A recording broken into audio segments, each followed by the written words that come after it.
Hello friends and welcome to the channel and welcome to another video. आज की video हम Microsoft access के ऊपर बनाने वाले हैं। काफ़ी अरसे के बाद मैं इस वक्त वीडियो अपलोड कर रहा हूं। कोशिश करूंगा कि मैं टाइमली आपको डिफरेंट वीडियोस और डिफरेंट कोर्सेज प्रोवाइड करता रहूं। माइक्रोसॉफ्ट एक्सेस इस वक्त क्यों चूज़ किया? क्योंकि कुछ स्टूडेंट्स की रिक्वेस्ट है, तो इसलिए मैंने माइक्रोसॉफ्ट एक्सेस से स्टार्ट किया। माइक्रोसॉफ्ट एक्सेस के बारे में हम बात करते हैं और साथ में हम ये भी ज़रूर बात करेंगे कि इस वीडियो के अंदर हम क्या सीखने वाले हैं।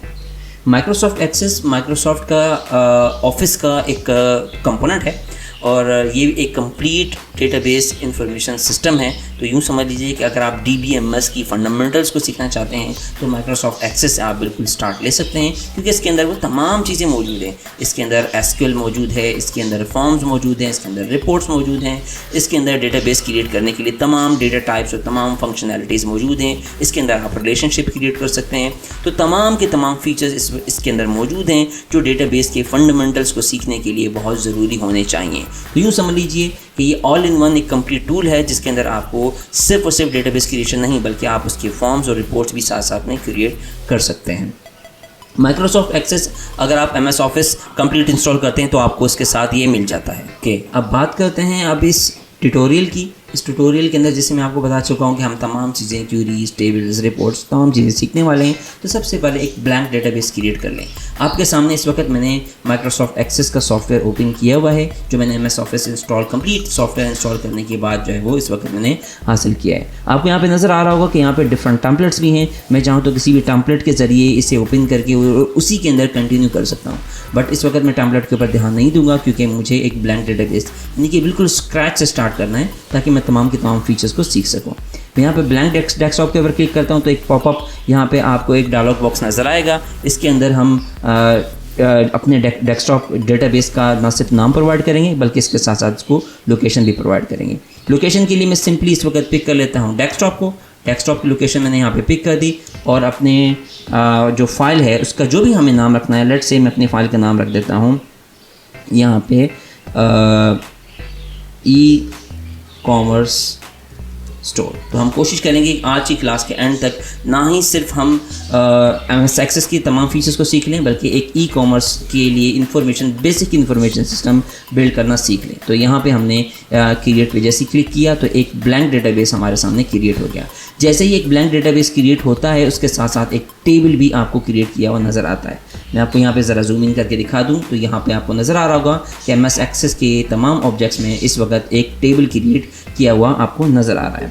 यहाँ पे अब हम टेबल की बात करें तो टेबल आप किसी भी एक एंटिटी का क्रिएट कर सकते हैं जिसमें आप तमाम प्लेसेस की इंफॉर्मेशन स्टोर कर सकते हैं। कोई भी आपके पास पर्सन है, कोई भी आपके पास इवेंट है, तो उसके लिए आप एक सेपरेट टेबल क्रिएट कर सकते हैं। टेबल की डिज़ाइनिंग के हवाले से अगर हम कुछ डिटेल की बात करें तो इसके अंदर हम इसके तमाम डिफरेंट एट्रीब्यूट्स भी पिक करते हैं। तो अभी हम एक कोशिश करते हैं कि एक टेबल क्रिएट करें और उसके साथ साथ हम टेबल की बेसिक्स को भी सीखते जाएँ। तो टेबल करने के लिए, क्रिएट करने के लिए सबसे आसान तरीका ये होता है कि आप उसके डिज़ाइन व्यू में चले जाएँ। तो डिज़ाइन व्यू में स्विच करने के लिए आपको यहाँ पे व्यू का बटन नज़र आ रहा होगा जो कि जब आप कोई एक ऑब्जेक्ट क्रिएट करते हैं तो उसमें फील्ड्स या टेबल टूल्स की टैब के अंदर आपको नज़र आता है। तो यहाँ से आपको डेटा शीट व्यू और डिज़ाइन व्यू दोनों नज़र आ रहे होंगे। डेटा शीट व्यू पे वक्त हम मौजूद हैं। हम चाहें तो यहाँ से किसी भी डेटा टाइप को पिक करके कॉलम क्रिएट कर सकते हैं, बट बेस्ट ऑप्शन यही है कि आप इसे डिज़ाइन व्यू में स्विच कर दें। तो यहाँ से आप डिज़ाइन व्यू में स्विच कर सकते हैं। दूसरा तरीका ये है कि आपके सामने जो भी ऑब्जेक्ट ओपन हुआ है आप उसके ऊपर राइट क्लिक करें, आपको यहाँ पे भी डिज़ाइन व्यू नज़र आ जाएगा। डिज़ाइन व्यू के ऊपर हम क्लिक करते हैं तो इसको हम नाम प्रोवाइड करते हैं। मैं इसे नाम देता हूँ कस्टमर इन्फो, ताकि कस्टमर्स की तमाम इन्फॉर्मेशन इसके अंदर मैं स्टोर कर सकूं। और ओके पे क्लिक करूंगा तो मेरे सामने आपको नज़र आ रहा होगा एक जो मेरा टेबल 1 के नाम से जो ऑब्जेक्ट क्रिएट हुआ था उसका नाम कस्टमर इन्फो यहाँ पे चेंज हो गया है। तो हम यहाँ पे सबसे पहले इसके कॉलम्स क्रिएट कर लेते हैं। तो पहला कॉलम जो कि प्राइमरी की के तौर पे मुझे बनाना चाहिए ताकि मैं हर रिकॉर्ड को यूनिकली आइडेंटिफाई कर सकूँ। प्राइमरी की खसूसियत ये होती है कि आप उसे खाली नहीं छोड़ सकते, आप उसे मॉडिफाई नहीं कर सकते, आप उसे एडिट नहीं कर सकते। तो इसीलिए तमाम रिकॉर्ड्स के अंदर, तमाम डिफरेंट टेबल्स के अंदर एक प्राइमरी की का होना बहुत ज़रूरी है। ओके, पहला कॉलम हमने प्राइमरी की के तौर पर क्रिएट कर लिया है। अब हम दूसरे कॉलम की तरफ जा रहे हैं। जैसे मैंने आपको बताया कि प्राइमरी की हर टेबल के अंदर होना बहुत ज़रूरी है क्योंकि ये किसी भी रिकॉर्ड को यूनिकली आइडेंटिफाई करने के लिए बहुत ज़रूरी है। और प्राइमरी की फीचर्स ये होती हैं कि उसे आप ना मॉडिफाई कर सकते हैं, ना आप उसे एडिट कर सकते हैं, ताकि आप हर रिकॉर्ड को वो यूनिक नंबर असाइन कर सकें। तो यहाँ पे आपको नज़र आ रहा होगा कि आप किसी भी प्राइमरी की को बाद में चेंज भी कर सकते हैं, मगर हम फ़िलहाल इसके अंदर नेक्स्ट कॉलम का नाम लिख देते हैं कस्टमर नेम, और यहाँ पे हम इसकी short text data type pick कर लेते हैं। अब आपको नज़र आ रहा होगा कि आप इस कॉलम के ऊपर भी प्राइमरी की अप्लाई करना चाहें कर सकते हैं, बट हमारी कोशिश ये होती है कि प्राइमरी की एक यूनिक नंबर हो, तो इसमें हम इसे auto number data type assign करते हैं। डेटा टाइप के हवाले से हम थोड़ी देर में बात ज़रूर करते हैं, पहले हम इस टेबल को क्रिएट कर लेते हैं जल्दी से। तो कस्टमर नेम हमने क्रिएट कर लिया, दूसरा कॉलम हमने क्रिएट कर दिया यहाँ पे सिटी के नाम से, इसकी भी डेटा टाइप हम शॉर्ट टेक्स्ट पिक कर लेते हैं। नेक्स्ट कॉलम हम यहाँ पे पिक कर लेते हैं ईमेल का, और इसकी भी शॉर्ट टेक्स्ट डेटा टाइप यहाँ पे पिक कर लेते हैं। नेक्स्ट हम यहाँ पे रख लेते हैं डेट ऑफ बर्थ DOB के नाम से, डेट ऑफ बर्थ, और इसकी ही डेटा टाइप हमें पिक करनी पड़ेगी डेट एंड टाइम। तो यहाँ पे हम डेट एंड टाइम के नाम से यहाँ पे पिक कर लेते हैं। तो बेसिक डेटाबेस को सीखने के लिए आई गेस इतने कॉलम्स काफ़ी हैं। राइट क्लिक करते हैं, यहाँ पे हम सेव के ऊपर क्लिक करते हैं। तो पहले हम डेटा टाइप के हवाले से कुछ बात कर लेते हैं। MS एक्सेस के अंदर काफ़ी सारी डेटा टाइप्स होती हैं। जो सबसे ज़्यादा यूज़ की जाने वाली होती है वो शॉर्ट टेक्स्ट है, जिसके अंदर आप अल्फ़ान्यूमेरिक डेटा यानी कि नाम, टाइटल, जिसके साथ साथ नंबर्स भी मिला के आप लिख सकते हैं। उसके अलावा अगर आपको बहुत डिटेल के अंदर कोई चीज़ लिखनी हो, जिसके अंदर सेंटेंस हो, तकरीबन जिसके अंदर 6000 के अराउंड आप इसके अंदर कैरेक्टर्स जो है स्टोर करना चाहें। यूजुअली शॉर्ट टेक्स्ट की जो मैक्सिमम कैपेसिटी होती है वो 255 होती है। अगर आपको 255 से एक्सीड करना है तो हम लॉन्ग टेक्स्ट के ऊपर जाते हैं। अगर आपको कोई नंबर का डेटा स्टोर करना है तो आप नंबर डेटा टाइप को पिक करते हैं। अगर आपको कोई डेट एंड टाइम स्टोर करनी है तो date and time data type को पिक करते हैं। और इसी तरीके से अगर आपको कोई करेंसी का डेटा है, कोई मॉनेटरी डेटा है, तो आप उसको करेंसी की डेटा टाइप में आप सेलेक्ट कर सकते हैं, जिसके अंदर आप तकरीबन 4 डेसिमल प्लेसेस के ऊपर जा सकते हैं। यूजुअली जैसे मैंने आपको बताया कि प्राइमरी की के लिए हम ऑटो नंबर डेटा टाइप हम पिक करते हैं, जो शुरू में हमें ऑटोमेटिकली इसके अंदर असाइन की हुई मिलती है। उसके अलावा एक और अच्छी डेटा टाइप जिसे हम कह सकते हैं वो हमारे पास बूलियन की डेटा टाइप है, जिसके अंदर हम ट्रू या फॉल्स, जिसके अंदर हम स्टेटस भी लिख सकते हैं कि किसी भी अकाउंट का स्टेटस एक्टिव है या नहीं है, तो हम इसके अंदर ट्रू या फॉल्स की डेटा टाइप हम पिक कर सकते हैं। आपको कोई पिक्चर या ग्राफ स्टोर करनी हो उसके लिए OLE ऑब्जेक्ट है। हाइपरलिंक के अंदर हम लिंक्स स्टोर करते हैं। अटैचमेंट के अंदर आप डिफरेंट फाइल्स, जिसके अंदर आप डॉक्यूमेंट फाइल्स, पिक्चर्स वगैरह आप उसके अंदर स्टोर कर सकते हैं। कैलकुलेट फील्ड के अंदर अगर आपको डिफरेंट कॉलम्स को कैलकुलेट करके प्लस माइनस मल्टीप्लाई, कोई डिस्काउंट कैलकुलेट करनी है, कोई टैक्स कैलकुलेट करना है, तो कैलकुलेट फील्ड के अंदर आप ये कैलकुलेट कर सकते हैं। लुकअप विज़ार्ड को हम आज की क्लास में ज़रूर इस्तेमाल करेंगे। ये बहुत ही पावरफुल फीचर है, स्पेशली जब आप 2-3 डिफरेंट टेबल्स आप क्रिएट कर रहे हो और उसके अंदर आपने कोई एक डिपेंडेंट वैल्यू स्टोर करनी हो, तो उसके लिए हम लुकअप विज़ार्ड को इस्तेमाल कर सकते हैं। तो लुकअप विज़ार्ड के बारे में भी हम ज़रूर बात करेंगे। वापस आते हैं हम अपने टेबल की तरफ। तो टेबल मैंने आपको दिखा दिया कि हमने customer ID, customer name, city, email और डेट ऑफ बर्थ यहाँ पे हमने स्टोर कर दी है।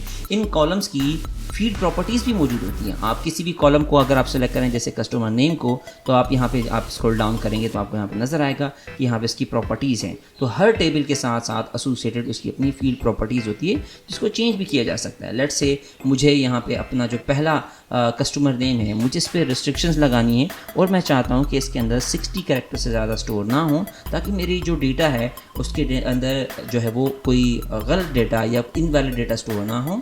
तो हर फॉर्मेट का मैं एक फील्ड साइज़ जो है वो यहाँ पे स्पेसिफिक कर सकता हूँ। इसके साथ साथ यहाँ पे डिफ़ॉल्ट वैल्यू भी मौजूद है। आप चाहें तो किसी कॉलम की डिफ़ॉल्ट वैल्यू भी रख सकते हैं। फिलहाल हमें कस्टमर नेम की डिफ़ॉल्ट वैल्यू रखने की ज़रूरत नहीं है। हम यहाँ एक और चीज़ चेंज करेंगे जो कि है रिक्वायर्ड को हम येस पे क्लिक कर देंगे। इसका फ़ायदा क्या होगा? इसका फ़ायदा ये होगा कि हर दफ़ा जब भी आप एक नया रिकॉर्ड इंटर करेंगे तो इस कॉलम को इंटर करना कंपलसरी हो जाएगा, क्योंकि कस्टमर नेम के बगैर हमारा डेटा किसी काम का नहीं है। तो हमने कस्टमर नेम को रिक्वायर्ड येस पे क्लिक कर दिया। नेक्स्ट हम सिटी के ऊपर जाते हैं। सिटी में हम डिफ़ॉल्ट वैल्यू लगा के देख लेते हैं। लेट्स से आपके पास एक्सपेक्टेड डेटा किसी भी एक कॉलम का आपको एक्सपेक्टेड है कि भाई ये डेटा इसी केस में आया करेगा, तो आप उसकी एंट्री एज अ डिफ़ॉल्ट के तौर पर बना सकते हैं। लेट्स से मैंने यहाँ पे कराची यहाँ पे लिख दिया। अब इसका फ़ायदा क्या होगा? इसका फ़ायदा ये होगा कि डेटा एंट्री के अंदर कराची ऑलरेडी लिखा हुआ होगा। अगर मेरे पास 10% या 20% वैल्यूज़ को मुझे सिटी को चेंज करना होगा तो वो मैं खुद ही कर लूँगा, मगर डिफ़ॉल्ट वैल्यू में एंट्री मुझे करने की ज़रूरत नहीं होती, वो ऑलरेडी एंटर्ड होता है। तो रिक्वायर्ड भी, क्योंकि सिटी का कॉलम मेरे लिए कंपलसरी है, मैं इसको भी येस में कन्वर्ट कर सकता हूँ। ओके, तो अब हमारे लिए ये 2-3 प्रॉपर्टीज़ काफ़ी हैं। बाकी प्रॉपर्टीज़ को हम फिर कभी सीखेंगे। तो हम यहाँ पे राइट क्लिक करते हैं, सेव पे क्लिक करते हैं और इसके साथ साथ हम इसको क्लोज पे क्लिक कर लेते हैं। तो यहाँ पे हमारे जो टेबल का डिज़ाइन है वो तकरीबन कंप्लीट हो गया है। अगर आप इस पर डबल क्लिक करेंगे तो आपके सामने इस वक्त जो ओपन होगा ये डेटा शीट व्यू है। तो डेटा शीट व्यू के अंदर यूजुअली आप एंट्री कर सकते हैं। किसी भी टेबल की मैं आपको बता चुका हूँ कि आप यहाँ से व्यूज़ चेंज कर सकते हैं। डेटा शीट व्यू के अंदर कॉलम क्रिएट किए जा सकते थे, मगर सबसे बेस्ट ये कि आप इसी के अंदर जो है वो डेटा शीट व्यू के अंदर डेटा एंट्री करें और डेटा डिज़ाइन व्यू के अंदर आप उसके अंदर कॉलम्स को क्रिएट करें। अब हम इसके अंदर एक रैंडम रिकॉर्ड फिल करने जा रहे हैं। आप इन तमाम कॉलम को एक्सेल की तरह आप यहाँ पे एक्सटेंड करना चाहें आप एक्सटेंड कर सकते हैं, और इनको रीसाइज़ करना चाहें रीसाइज़ कर सकते हैं। ओके, तो हम यहाँ पे पहले कोई भी एक कस्टमर नेम लिखते हैं। मैं यहाँ पे अपना नाम लिख देता हूँ और आप देखेंगे कि इसकी कस्टमर आईडी खुद ही क्रिएट हो गई है, क्योंकि हमने इसको data type auto number assign की थी। तो इस कॉलम के अंदर वैल्यूज़ खुद ही स्टोर होती जाएंगी और कराची मुझे लिखने की ज़रूरत नहीं पड़ी, क्योंकि ये हमने डिफ़ॉल्ट वैल्यू के तौर पे एंटर की है। याद रहे नीचे भी आपको कराची लिखा हुआ नज़र आएगा, बट ये रिकॉर्ड क्रिएट नहीं हुआ, नीचे वाला रिकॉर्ड क्रिएट नहीं हुआ, तो इसलिए परेशान होने की ज़रूरत नहीं है। हम इस वक्त रिकॉर्ड नंबर 1 के ऊपर ही मौजूद हैं, जो आपको यहाँ पे पेंसिल का साइन या एडिटिंग का साइन नज़र आएगा कि आप इस वक्त इसको एडिट कर रहे हैं। तो मैं थोड़ा सा जूम इन करके दिखा देता हूँ। यहाँ पे आपको ये पेंसिल का साइन नज़र आ रहा है। तो यहाँ पे हम एक ईमेल लिख देते हैं। यहाँ पे मैं एक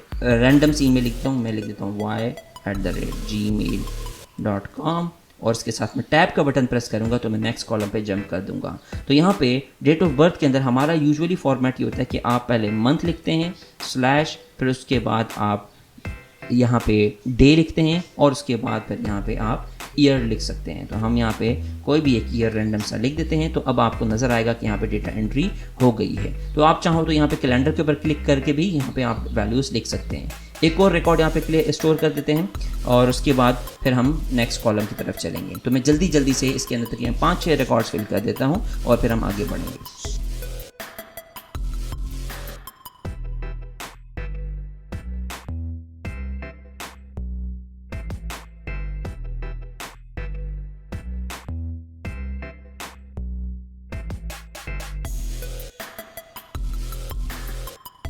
ओके स्टूडेंट्स, तो यहाँ पे हम एक टेबल क्रिएट कर चुके हैं। मैं इसे यहाँ पे सेव कर देता हूँ और मैं आपको दिखा देता हूँ। इसके अंदर मैंने कुछ रैंडम एंट्रीज स्टोर कर दी हैं और ये सारी वैल्यूज़ रैंडम है। कुछ वैल्यूज़ मैंने इस तरह की से लिखी है ताकि मुझे बाद में इसके ऊपर क्यूरी अप्लाई करनी पड़े, और मैं इसको राइट क्लिक करके यहाँ पे सेव कर देता हूँ और उसके साथ साथ इस टेबल को क्लोज़ कर देता हूँ। यूजुअली टेबल को क्लोज़ करना ज़रूरी होता है, स्पेशली इन सर्टन केसेस जब आप रिलेशनशिप बना रहे हों या आप किसी और ऑब्जेक्ट के ऊपर काम कर रहे हो, तो उसके लिए हमें टेबल को क्लोज़ करना ज़रूरी होता है। तो इसलिए हम एक प्रैक्टिस रखेंगे कि किसी भी ऑब्जेक्ट के ऊपर जब हम काम कर लें तो उसको वापस क्लोज़ कर दें।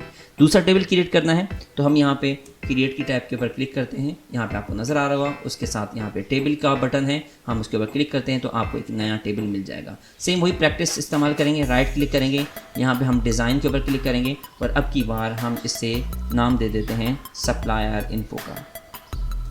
सप्लायर इन्फो के नाम से हम टेबल क्रिएट कर देते हैं। ओके पे क्लिक करेंगे तो अब आपको यहाँ पे नज़र आ रहा होगा कि आप इसके अंदर डेटा स्टोर कर सकते हैं। यहाँ पे हमने सप्लायर सिटी के नाम से कॉलम क्रिएट कर लिया और इसके साथ साथ हम यहाँ पे एक और डेटा स्टोर कर लेते हैं। तो यहाँ पे हमने राइट क्लिक किया, सेव पे क्लिक किया। आई गेस इतना काफ़ी है, तो फिर हम यहाँ पे इसकी मज़ीद एंट्री को हम बाद में स्टोर करने के लिए वापस आ जाएंगे।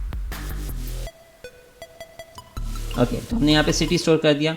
राइट क्लिक करते हैं, सेव पे क्लिक करते हैं, राइट क्लिक और क्लोज कर देते हैं। अब दोबारा इसकी डेटा एंट्री करने के लिए हम इसे ओपन करेंगे। याद रहे किसी भी कॉलम कोड या किसी भी ऑब्जेक्ट को आपको रीनेम करना हो तो आपको उसको क्लोज करना ज़रूरी होता है। लेट्स से मुझे यहाँ पे सप्लायर इन्फो के नाम में कोई एडिटिंग करनी है तो आप यहाँ पे राइट क्लिक करके आप यहाँ से रीनेम के ऑप्शन के ऊपर आ सकते हैं और डिलीट भी कर सकते हैं, बट उसके लिए आपको यहाँ पे ऑब्जेक्ट को क्लोज करना पड़ता है। खैर, अब हम यहाँ पे वापस सप्लायर इन्फो की डेटा एंट्री के ऊपर आते हैं और यहाँ पे हम कुछ सप्लायर्स का रिकॉर्ड स्टोर कर लेते हैं।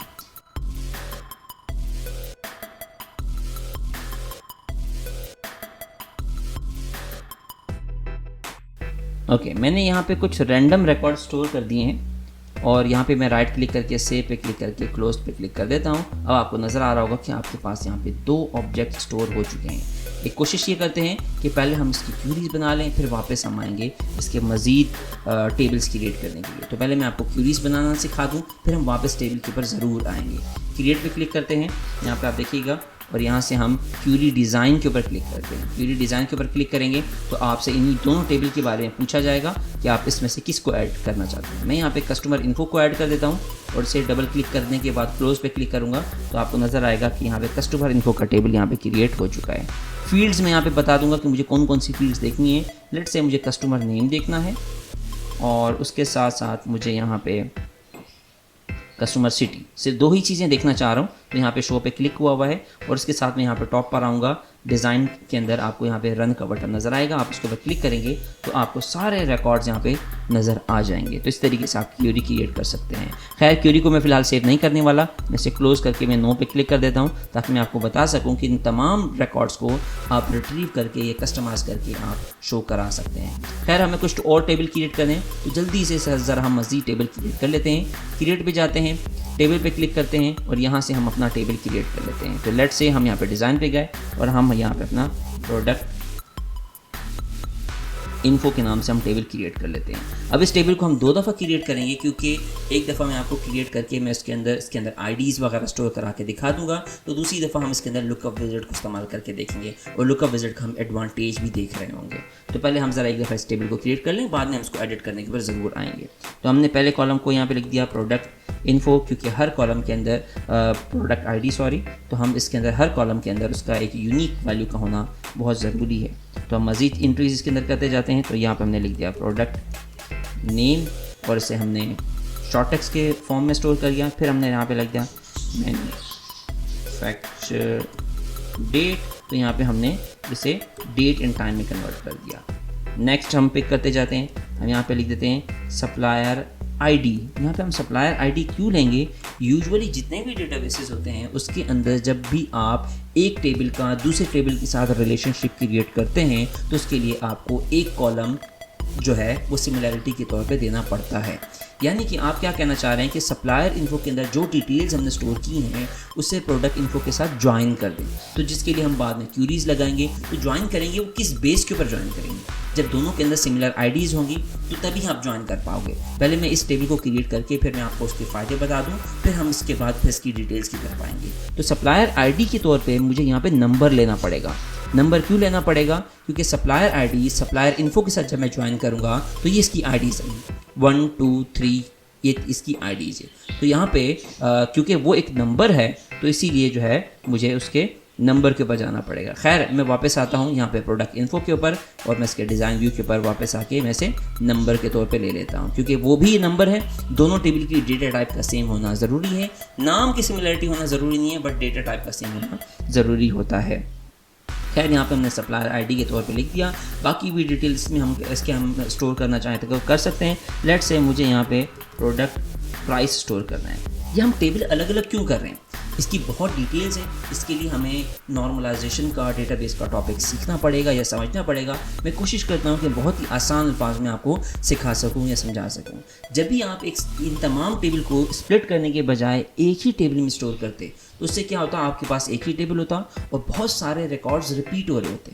कैसे रिपीट हो रहे होते कि प्रोडक्ट इन्फो के साथ जो सप्लायर नेम, सप्लायर सिटी वगैरह तमाम डिटेल्स थी, अगर आपके पास एक ही कंपनी की कोई 10 20 या 50 प्रोडक्ट हैं, कंपनी एक है मगर उसकी 50 प्रोडक्ट्स हैं, तो आपको 50 दफ़ा सप्लायर इन्फो के अंदर जो भी डिटेल्स लिखी हैं वो बार बार रिपीट करनी पड़ती हैं। अब कस्टमर इन्फो हमने अलग क्यों किया, कस्टमर जितनी दफ़ा भी ऑर्डर करेंगे तो आपको ये सारी डिटेल्स बार बार एंटर करनी पड़ती है। तो अगर हम इन तमाम चीज़ों का एक ही टेबल क्रिएट कर देते तो हमारे पास डुप्लीकेट एंट्रीज की तादाद बढ़ जाती।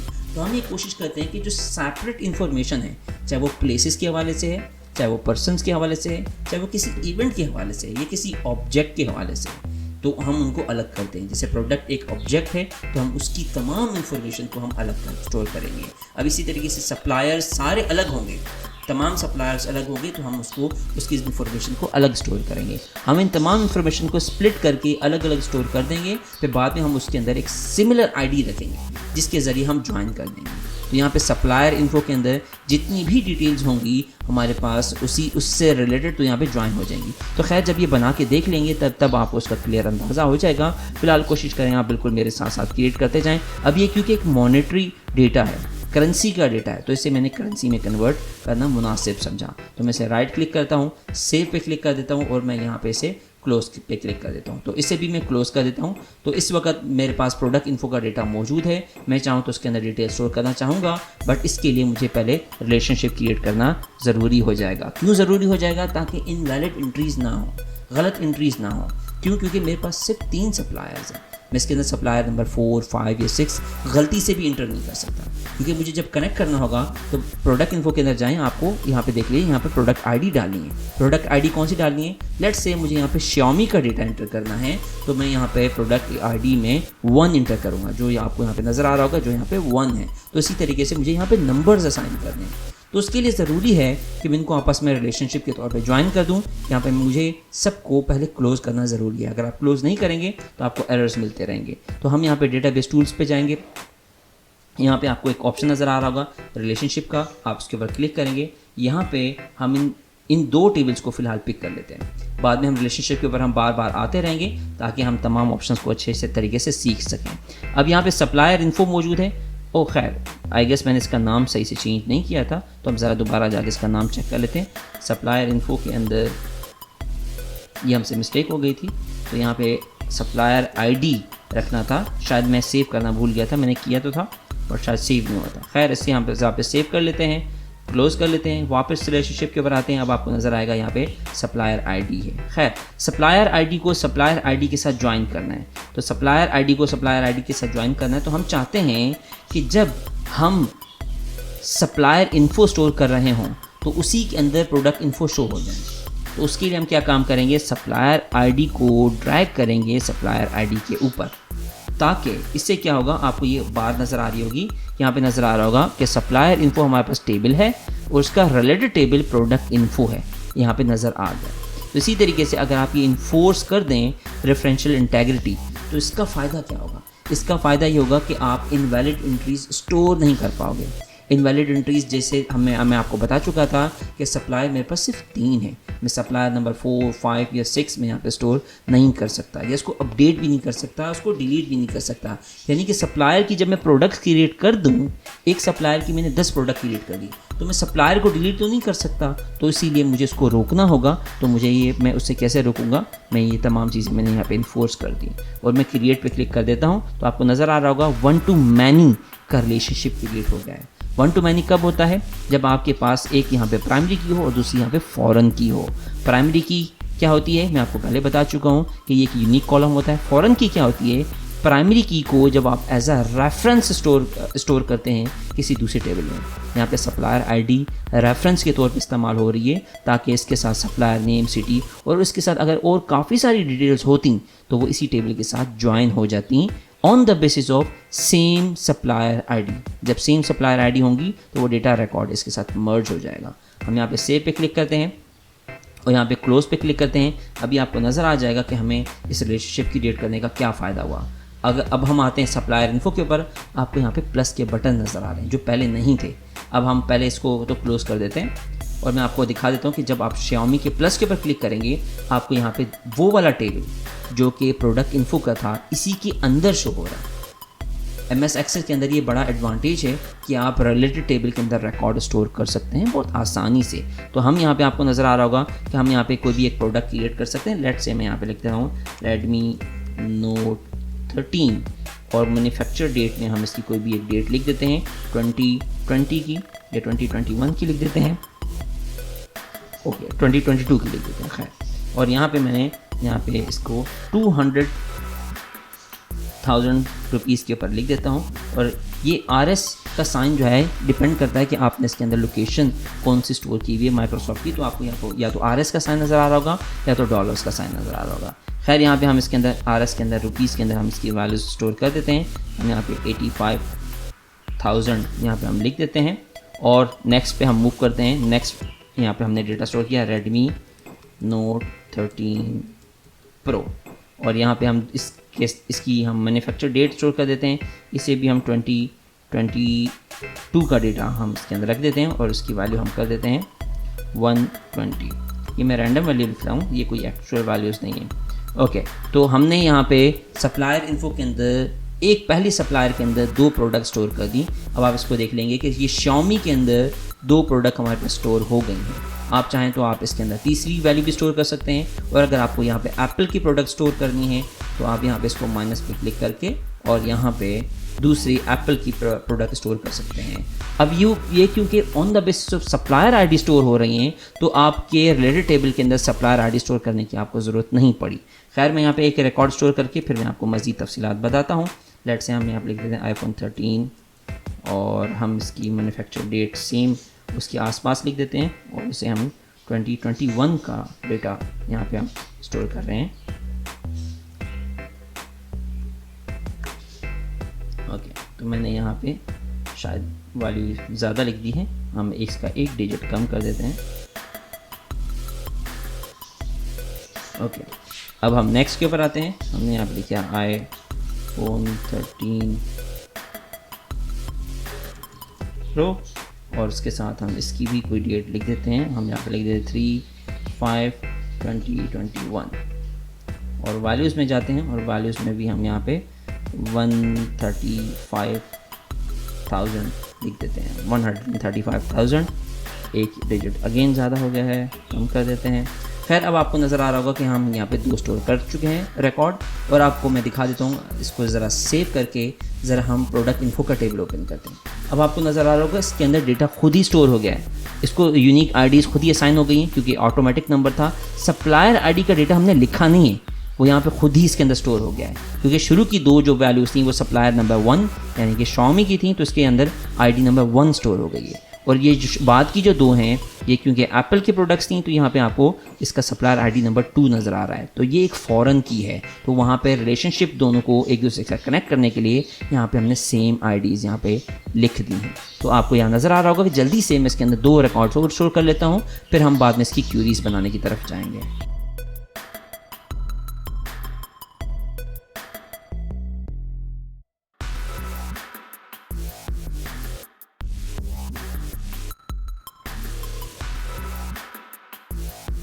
ओके, अब हम इसमें डेटा स्टोर कर चुके हैं। टेबल को रिफ्रेश करके देख लेते हैं तो आपको यहाँ पे नज़र आ रहा होगा कि हम यहाँ पे तकरीबन 6 प्रोडक्ट स्टोर कर चुके हैं। उन तमाम की सप्लायर आईडीज़ भी मौजूद हैं और उनकी तमाम की प्राइसेस भी मौजूद हैं। तो ये आपको यहाँ पे एडवांटेज नज़र आ रहा है कि किस तरीके से हमने रिलेशनशिप को स्टोर करके हमने इनवैलिड एंट्रीज़ को रोक लिया कि सप्लायर आईडी कहीं हमसे गलत ना स्टोर हो जाए। तो सप्लायर आईडी बिल्कुल करेक्ट यहाँ पे स्टोर हुई है। तो अब ज़रा देखिएगा इसका हमें फ़ायदा क्या होगा। अब ज़रा हम इसे क्यूरी परफॉर्म करके देखते हैं और यहाँ पे ज़रा जाके देखिएगा, हम क्रिएट पे जाते हैं, क्यूरी डिज़ाइन पे जाते हैं। अब की बार हम प्रोडक्ट इन्फो और सप्लायर इन्फो सिर्फ 2 टेबल यहाँ पे हम सिलेक्ट कर लेते हैं। आपको नज़र आ रहा होगा कि ये 2 टेबल्स हैं। हम जब रिकॉर्ड यहाँ पे व्यू करेंगे तो हम कोशिश करेंगे दोनों टेबल्स को यूज़ कर लें। तो क्योंकि उसके अंदर प्रोडक्ट इन्फो के अंदर आपको नज़र आ रहा है कि इसके अंदर सप्लायर नेम भी नहीं है, सप्लायर सिटी भी नहीं है, बट जहाँ जहाँ आईडीज़ मैच होंगी वहाँ पे उसका सप्लायर नेम और सप्लायर सिटी खुद ही उसके साथ जो है वो यहाँ पे मर्ज हो जाएगा। पहले यहाँ पे टेबल सेलेक्ट कर लेते हैं प्रोडक्ट इन्फो और यहाँ पे हम पिक कर लेते हैं प्रोडक्ट नेम और नेक्स्ट में अगेन प्रोडक्ट इन्फो ले लेते हैं और इसके साथ हम इसकी प्राइस को शो कर लेते हैं। नेक्स्ट में हम दूसरे टेबल से रिकॉर्ड उठा लेते हैं सप्लायर इन्फो और यहाँ पे हम सप्लायर नेम ले लेते हैं और इसके साथ अगेन सप्लायर इन्फो और उसके साथ हम यहाँ पे सप्लायर का सिटी देख लेते हैं। अब आपको नज़र आ रहा होगा कि 2 वैल्यूज़ मैंने एक टेबल से ली हैं और 2 वैल्यूज़ दूसरे टेबल से लिए हैं। अब इनको शो कर लेता हूँ ज़रा जाके रन करके, जहाँ जहाँ सप्लायर आईडीज़ मैच होंगी उसी का सप्लायर नेम और उसी के सप्लायर सिटी उसके साथ खुद ही लिखा हुआ आ जाएगा। अब ज़रा देखिएगा सप्लायर नेम भी साथ में मर्ज होकर आ गए, सप्लायर सिटी भी। अब ये देख लीजिए ये टेबल मेरे पास डेटाबेस के अंदर स्टोर नहीं है बट क्यूरीज करके मैं इसको रिट्रीव करके निकाल सकता हूँ। तो ये मुझे फ़ायदा हुआ टेबल को स्प्लिट कर करके स्टोर करके रखने का और इससे फ़ायदा ये होगा कि मेरे पास इसके अंदर तमाम वैल्यूज़ एक ही दफ़ा स्टोर हो रही हैं। एक एडवांटेज आपको नज़र आ रहा होगा कि जब भी आपको किसी भी सप्लायर का नाम चेंज करना है तो आपको सिर्फ एक ही जगह चेंज करना है। लेट से मैंने यहाँ पे सिर्फ एक आई इंक्रीज़ कर दिया और मैं यहाँ पे इसको सेव कर देता हूँ और क्यूरीज़ में जाके मैं यहाँ पर रिफ्रेश पे क्लिक करता हूँ। आपको नज़र आ रहा होगा कि दोनों जगह पे आई लिखा हुआ आ गया है। तो यहाँ से इससे फ़ायदा ये होगा कि आपको सिर्फ चेंजेस एक ही जगह करनी है, एंट्री भी एक ही जगह करनी है, तो आप उसको यूटिलाइज़ कर सकते हैं। खैर हम इस क्यूरी को क्लोज़ कर देते हैं क्योंकि हमें इस क्यूरी को फ़िलहाल सेव करने की ज़रूरत नहीं है। हमें मज़ीद टेबल क्रिएट करने हैं तो मज़ीद टेबल भी हम क्रिएट करेंगे और मगर मज़ीद टेबल क्रिएट करने से पहले हम यहाँ पे फॉर्म्स भी क्रिएट कर लेते हैं। तो फॉर्म पहले ज़रा मैं आपको क्रिएट करके दिखा देता हूँ और उससे फॉर्म्स के से हमें क्या फ़ायदा होगा मैं वो भी आपको बता देता हूँ। तो हम यहाँ पे क्रिएट पे क्लिक करते हैं, सारे ऑब्जेक्ट एक एक दफ़ा स्टोर करके देख लेते हैं, फिर हम एक कंप्लीट प्रोजेक्ट बहुत ही क्विकली हम बना के देखेंगे। तो तीसरा ऑब्जेक्ट, पहला ऑब्जेक्ट हमारे पास टेबल था, दूसरा ऑब्जेक्ट हमारे पास क्यूरी है, तीसरा ऑब्जेक्ट एक फॉर्म है। फॉर्म का फ़ायदा क्या होता है, यहाँ पे हम फॉर्म विजिट के ऊपर क्लिक करते हैं, आपको नज़र आ रहा होगा फॉर्म विजिट का ऑप्शन, आप उसके ऊपर क्लिक करें तो फॉर्म विजिट का फ़ायदा ये होता है कि आप डेटा एंट्री जो टेबल में कर रहे हैं वो आप फॉर्म के ज़रिए भी कर सकते हैं। मैं यहाँ पे फॉर्म पिक कर लेता हूँ प्रोडक्ट इन्फो कस्टमर इन्फो का, और इसे सारी वैल्यूज़ यहाँ पे पिक कर लेता हूँ except customer ID. Customer ID मैं यहाँ पे क्यों नहीं पिक करा, कस्टमर आईडी को मैंने अनसेलेक्ट क्यों कर दिया, क्योंकि आईडी वैसे ही ऑटोमेटिक नंबर है तो उसे स्टोर करने की ज़रूरत नहीं होती। नेक्स्ट पे क्लिक करेंगे और कॉलम नार पे पिक कर लेते हैं। कॉलम नार हमारे पास वो व्यू है, वो लेआउट है जिसमें आप एक वक्त में एक एंट्री यहाँ पे स्टोर कर सकते हैं। तो आप यहाँ पे नेक्स्ट पे क्लिक करें और फिनिश पे क्लिक करें। अब आपको एक यहाँ पे बहुत ही खूबसूरत बना हुआ फॉर्म नज़र आ रहा है। तो इस फॉर्म के अंदर राइट क्लिक करके डिज़ाइन व्यू में जाके आप इस फॉर्म को चेंज भी कर सकते हैं। लेट्स से मैंने यहाँ पे कस्टमर इन्फो का नाम हटा के मैंने यहाँ पे लिख दिया कस्टमर इन्फॉर्मेशन, ठीक है। और मैं इस लेबल को, ये लेबल कहलाता है, लेबल को जो है यहाँ तक एक्सक्यूज मी, तो मैं लेबल को यहाँ तक तकरीबन एक्सपेंड करने के बाद यहाँ पे फॉर्मेट टूल के अंदर जाके उससे सेंटर अलाइन करना चाहूँ कर सकता हूँ। फॉर्मेट टूल के अंदर आपको तमाम इसकी फॉर्मेटिंग के ऑप्शन मिलते हैं जिसके ज़रिए आप इसको कलरफुल व्यू में आप इसको चेंज कर सकते हैं। फिलहाल हम इसको चेंज करने की ज़रूरत नहीं है, मज़ीद आगे जाके हम करेंगे। फॉर्म व्यू पे जाएंगे, अब आपको यहाँ पे फॉर्म नज़र आ रहा है। जब भी नया रिकॉर्ड इंटर करना होगा यहाँ पे आपको नज़र आ रहा होगा, यहाँ पे नेविगेशन के बटन हैं बॉटम के ऊपर, जिसमें आपको इस वक्त नज़र आ रहा है कि आप इस वक्त 5वां रिकॉर्ड देख रहे हैं। आप इसके अंदर रिकॉर्ड्स को मूव या नेक्स्ट रिकॉर्ड के ऊपर जा सकते हैं, यहाँ पे आप चेंज कर सकते हैं। अब आपको नज़र आ रहा होगा सारे रिकॉर्ड्स यहाँ पे मौजूद हैं। किसी भी रिकॉर्ड में एडिट करना आसान है। नए रिकॉर्ड के ऊपर क्लिक करना है तो आपको यहाँ पे न्यू रिकॉर्ड का बटन नज़र आ रहा है, आप इसके ऊपर क्लिक करें तो यहाँ पे आप नया एंट्री कर सकते हैं। लेट्स से मैं यहाँ पे लिख देता हूँ नई एंट्री जुनेद कराची, क्योंकि डिफ़ॉल्ट वैल्यू था ऑलरेडी लिखा हुआ है, तो यहाँ पे लिख देते हैं junaid@gmail.com और यहाँ पे हम इसकी डेट ऑफ बर्थ कोई भी हम रैंडम सी वैल्यू लिख देते हैं। तो पहले क्योंकि मंथ आता है, फिर हमारे पास डे आता है और उसके बाद आप इसके अंदर कोई भी वैल्यू लिख सकते हैं। आप जैसे लिख के इंटर प्रेस करेंगे तो ये रिकॉर्ड इसी के अंदर स्टोर हो जाएगा, जो आप जाके बाद में देख सकते हैं। फॉर्म की डिज़ाइनिंग के ऊपर हम बाद में आएंगे। फिलहाल हम जल्दी से सारे ऑब्जेक्ट क्रिएट कर रहे हैं और इसे हम सेव पे क्लिक कर देते हैं ताकि ये वाला ऑब्जेक्ट हमारा स्टोर हो जाए। अब कस्टमर इन्फो में जाते हैं और यहाँ पे हम इसको रिफ्रेश करके देख लेते हैं। अब आपको नज़र आ रहा होगा कि इसके अंदर एंट्री नंबर 6 यहाँ पे हो गई। फॉर्म का फ़ायदा क्या है, फॉर्म मैंने यहाँ पे क्यों बीच में लेकर आ गया हूँ, क्योंकि मुझे जब नए ऑब्जेक्ट्स क्रिएट करने हैं तो मैं कोशिश करूँगा उसके अंदर लुकअप विज़ार्ड का इस्तेमाल करूँ। लुकअप विज़ार्ड यहाँ पे जो मैंने रिलेशनशिप बना के रिलेटेड टेबल के ज़रिए मैंने डेटा एंट्री की थी उसकी कॉम्प्लेक्सिटीज़ को आसान करेगा। तो हम उस आसानी की तरफ जाएंगे ताकि डेटा एंट्री को हम आसान कर सकें, और इसके लिए हमें टेबल के स्ट्रक्चर में भी कुछ चेंजेस करनी पड़ेंगी, वो भी हम ज़रूर करेंगे। पहले मैं ज़रा आपको दिखा दूँ कि मैं किस आसानी की बात करने वाला हूँ। मैं क्रिएट पे क्लिक करता हूँ, फॉर्म विज़ार्ड के ऊपर क्लिक करता हूँ और अब की बार मैं यहाँ से टेबल पिक कर लेता हूँ प्रोडक्ट इन्फो का, और यहाँ से मैं सेलेक्ट कर लेता हूँ सारे टेबल एक्सेप्ट प्रोडक्ट आईडी। अब यहाँ पे सप्लायर आईडी भी आ रहा है। मैं नेक्स्ट पे क्लिक करूँ और फिनिश पे क्लिक करूँ तो मेरे लिए यहाँ पे आईडीज़ को मैच करना मुश्किल है। मैं बार बार जाऊँगा वहाँ पे जाके चेक करूँगा सप्लायर कौन सा है, सप्लायर कौन सा है, नंबर 1 पे कौन सा है, नंबर 2 पे कौन सा है, नंबर 3 पे कौन सा है। ये आईडीज़ लिखना अगर आप MS एक्सेस का सॉफ्टवेयर या MS एक्सेस का डेटा इस्तेमाल कर रहे हैं किसी दूसरे सॉफ्टवेयर के लिए तो उसके अंदर आप आईडीज़ को खुद ही मैनिपुलेट कर सकते हैं। लेट्स से आप MS एक्सेस को यूज़ करते हैं और इसे आप .NET के किसी प्रोग्राम के साथ कनेक्ट करेंगे तब आईडीज़ ठीक हैं। अगर आप MS एक्सेस के अंदर ही इस्तेमाल करने वाले हैं तो बजाय आईडी के आप इसे नेम के साथ रिलेशनशिप में कन्वर्ट कर सकते हैं, जो कि लुकअप विज़ार्ड के थ्रू होता है। तो पहले मैं इसको क्लोज़ कर देता हूँ ताकि इसे हम सेव ना करें, और मैं प्रोडक्ट इन्फो के डिज़ाइन में चला जाता हूँ। प्रोडक्ट इन्फॉर्मेट के डिज़ाइन में चला जाता हूँ। अब यहाँ पे मैं सप्लायर आईडी को मैं भी रिमूव करूँगा, बट उसके लिए मुझे रिलेशनशिप भी रिमूव करने पड़ेंगे। तो मैं क्या काम करता हूँ, सारे पहले क्लोज़ कर देता हूँ। जल्दी से मैं डेटाबेस रिलेशनशिप में जाता हूँ क्योंकि मुझे इस रिलेशनशिप को रिमूव करना ज़रूरी है, जो काम इस वक्त मैं करने वाला हूँ। तो मैं यहाँ से जाके इसे डिलीट पे क्लिक करता हूँ और रिलेशनशिप मेरा यहाँ पर डिलीट हो गया, और इसे मैं यहाँ पे सेव पे क्लिक करके क्लोज पे क्लिक कर देता हूँ। अब मैं प्रोडक्ट इन्फो के डिज़ाइन में आता हूँ। ये काम मुझे करना बहुत ज़रूरी है।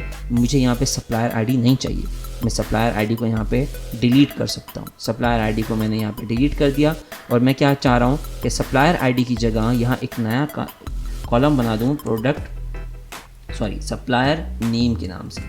अब सप्लायर नेम से कैसे ज्वाइन करूँगा, क्योंकि मैंने तो आपको बताया था कि दोनों आईडीज़ की बेस पे ज्वाइन होते हैं और दोनों का सिमिलर होना ज़रूरी है। यहाँ पे भी सप्लायर आईडी, वहाँ पे भी सप्लायर आईडी। सप्लायर नेम से कैसे ज्वाइन करूँगा, उसका फ़ायदा मुझे दिलाएगा लुकअप विज़ार्ड। लुकअप विजिट पे क्लिक करेंगे, लुकअप विजिट खुद ही उस टेबल से लिस्ट पिक करके मुझे ला कर दे देगा और उसका रिलेशनशिप खुद ही क्रिएट कर लेगा। इसके लिए ज़रूरी है कि आपका रिलेशनशिप ऑलरेडी क्रिएटेड ना हो, और उसके लिए ज़रूरी है कि आप जो है उसे किसी नाम के साथ जो ज्वाइन करना चाहें कर सकते हैं। तो मैं यहाँ पे प्रोडक्ट इन्फोस को ज्वाइन करने वाला हूँ सप्लायर इन्फो से।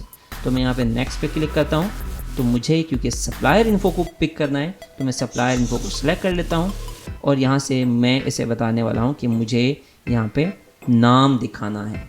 नेक्स्ट पे क्लिक करूँगा तो ये यहाँ पे चाहूँ तो मैं इसे असेंडिंग ऑर्डर में नाम के हिसाब से शो कर दूँगा, और नेक्स्ट पे क्लिक करके यहाँ पे फिनिश पे क्लिक कर दूँगा। अब ये मुझे कहेगा कि भाई आप इसे रिलेशनशिप को सेव करना चाहते हो। मैंने कहा बिल्कुल यस करना चाहूँगा।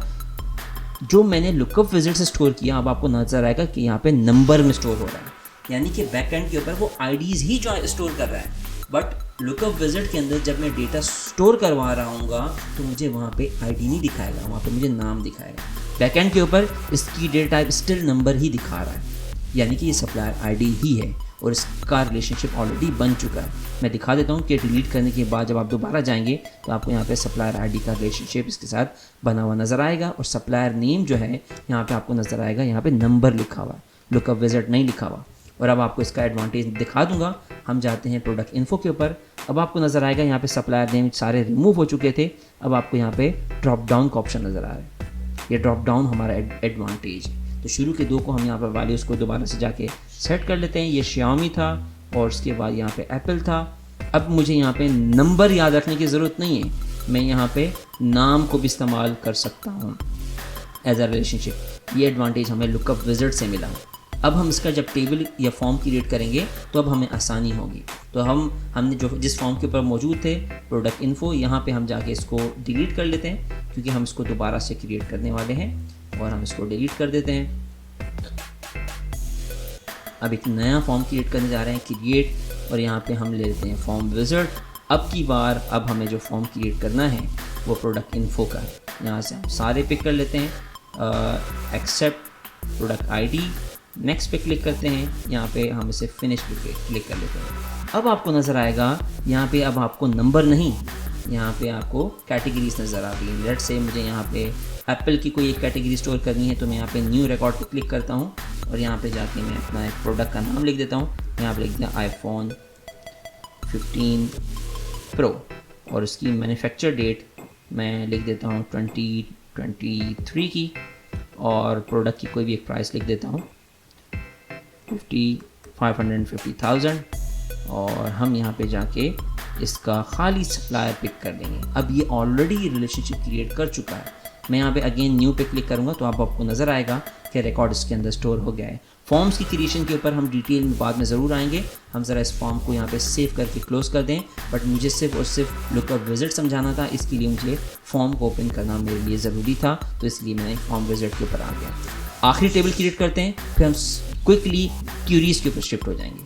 तो क्रिएट पे क्लिक करते हैं, जल्दी से टेबल के ऊपर क्लिक करते हैं।